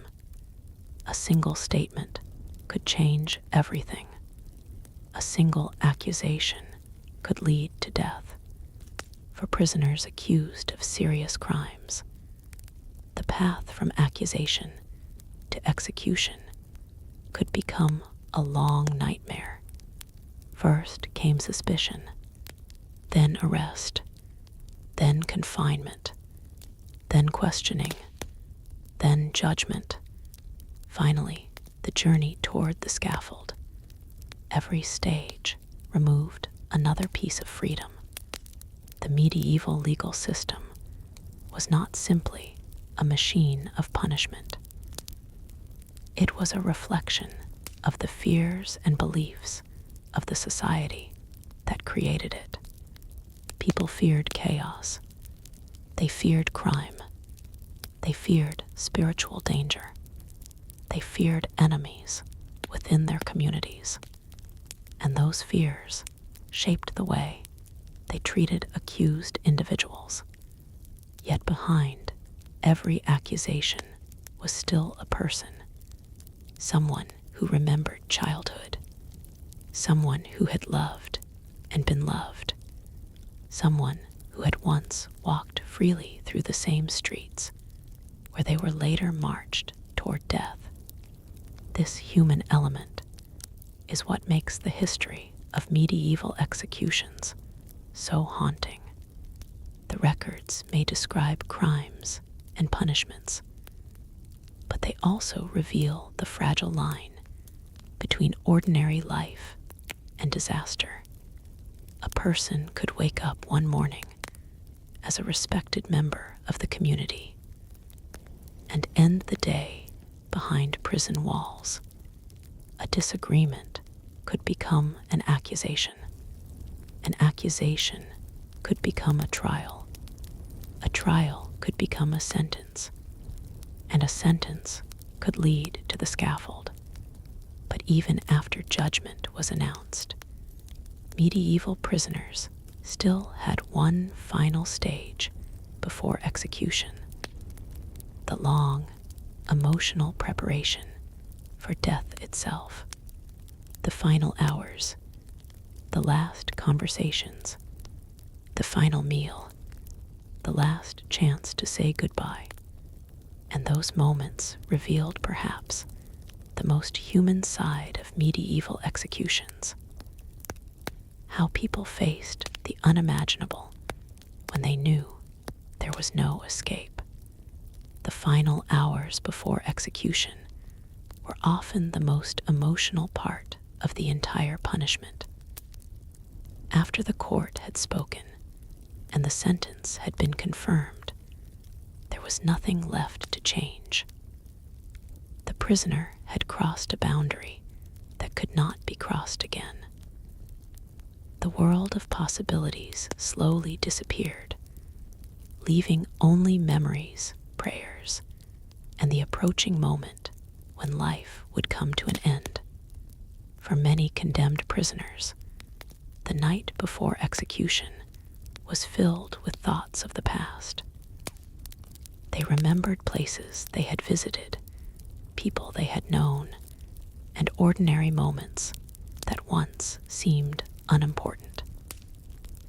A simple conversation, a meal shared with family, or a walk through a familiar street could suddenly become a precious memory. Death has a strange way of changing the value of ordinary things. The prisoner who once ignored the sound of birds outside a window might now listen carefully, because it could be the last morning they would ever hear. The person who once complained about a simple meal might now appreciate every piece of bread placed before them. The final meal became one of the most recognized traditions connected with executions. Although popular stories often describe enormous feasts, the reality was usually much simpler. Some prisoners received ordinary food. Others were given meals provided by officials, religious supporters, or their families. The meaning of the meal was not about luxury. It was about humanity. For one final moment, the condemned person was treated not only as a criminal, but as a human being. They were allowed to experience something connected with normal life before facing death. Some prisoners refused food because of fear, anger, or religious reasons. Others ate quietly while surrounded by thoughts they could not express. A final meal could bring comfort, but it could also make the reality of the situation even more painful. After eating, many prisoners spent their final hours with religious figures.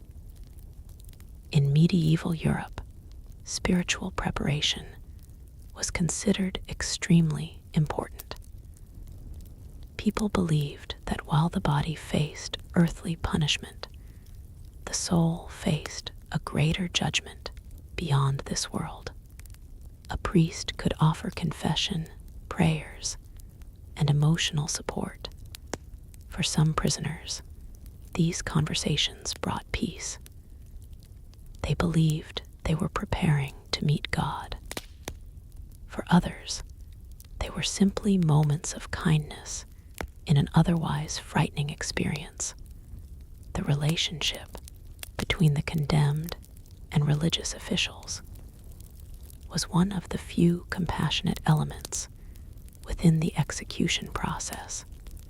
A prisoner who had been treated as a danger to society could still receive comfort before death. This reveals an important contradiction within medieval justice. The same society that created brutal punishments also believed strongly in forgiveness and salvation.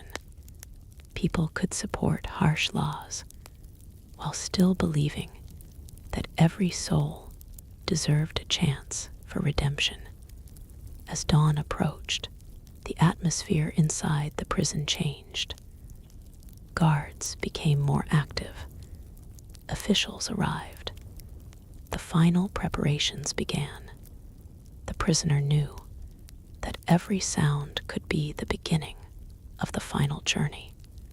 A key turning in a lock, footsteps approaching, the voices of guards outside the cell, the opening of the door. For many, this moment created a mixture of fear and strange calm. The uncertainty that had haunted them for days was finally ending. There was no longer a question about what would happen. The future had become clear. The procession toward execution followed the same pattern seen throughout medieval Europe. The prisoner was brought from the prison and moved through public spaces toward the execution site. The crowd gathered once again. Some came because they wanted to witness justice. Some came because they were curious. Some came because they had seen many executions before and considered it part of public life. But among all those people, only one person knew exactly what it felt like to walk that path.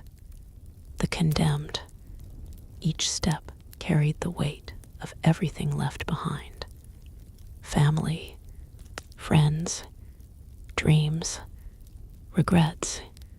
The execution site waited ahead, the same place where countless others had faced the same final moment. The scaffold stood as a symbol of authority, but it also represented something deeply human. The fear of losing life. When the prisoner reached the platform, the final ceremony began. The sentence was read again. The crime was announced.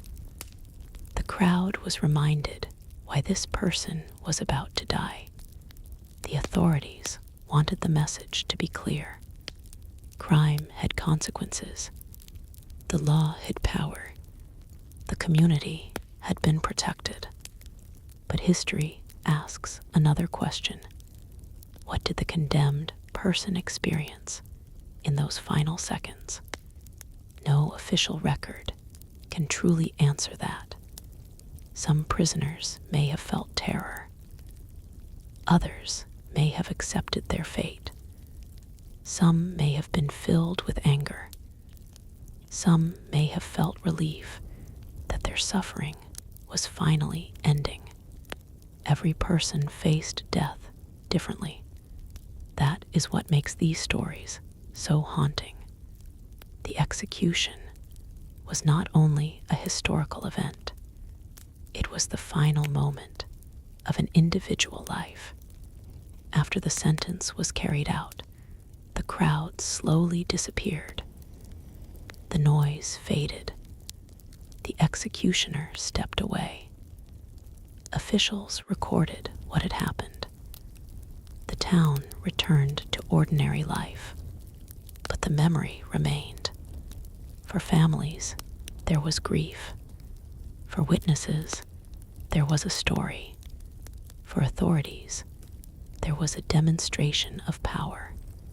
For historians centuries later, there was a mystery about justice, cruelty, and human nature. The medieval world is often remembered through castles, knights, and grand battles. But beneath those famous images existed another reality. It was a world where ordinary people lived with constant uncertainty, where survival was difficult, and where governments used fear as one of their strongest tools. Executions were not random acts of violence. They were carefully created ceremonies that reflected the beliefs of their time. They showed what medieval societies feared. They showed what they valued. They showed how they understood crime, punishment and morality.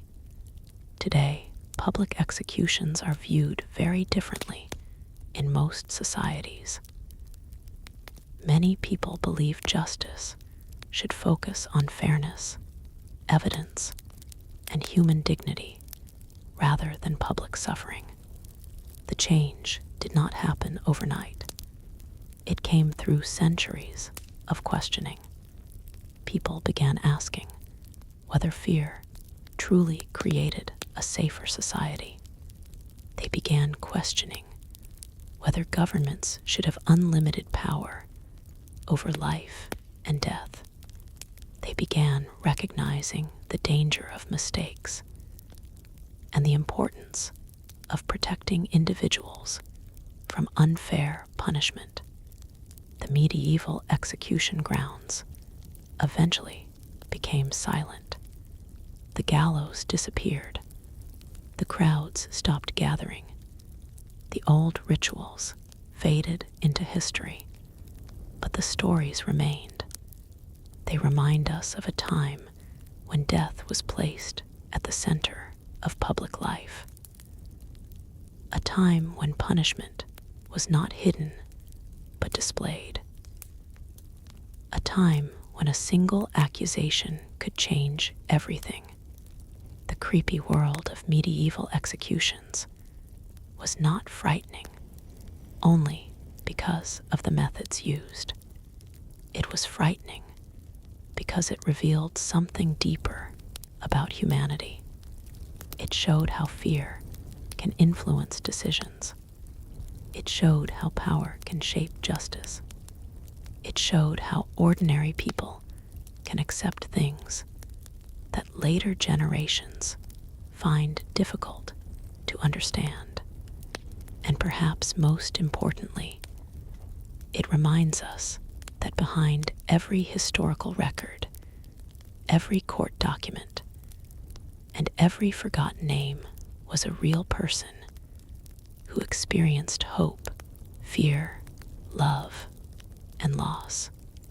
The scaffold has disappeared, but the questions it raised are still alive. What does true justice look like? How should societies balance safety and compassion? And how do we make sure that the punishment of the past does not become the mistake of the future? The answers continue to evolve, just as human societies continue to learn from their darkest chapters.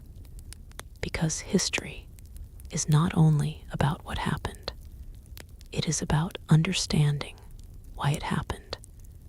And by looking closely at the forgotten stories beneath the medieval gallows, we discover not just the darkness of the past, but also the complicated humanity that existed within it. If you want to continue the journey, the next video is waiting.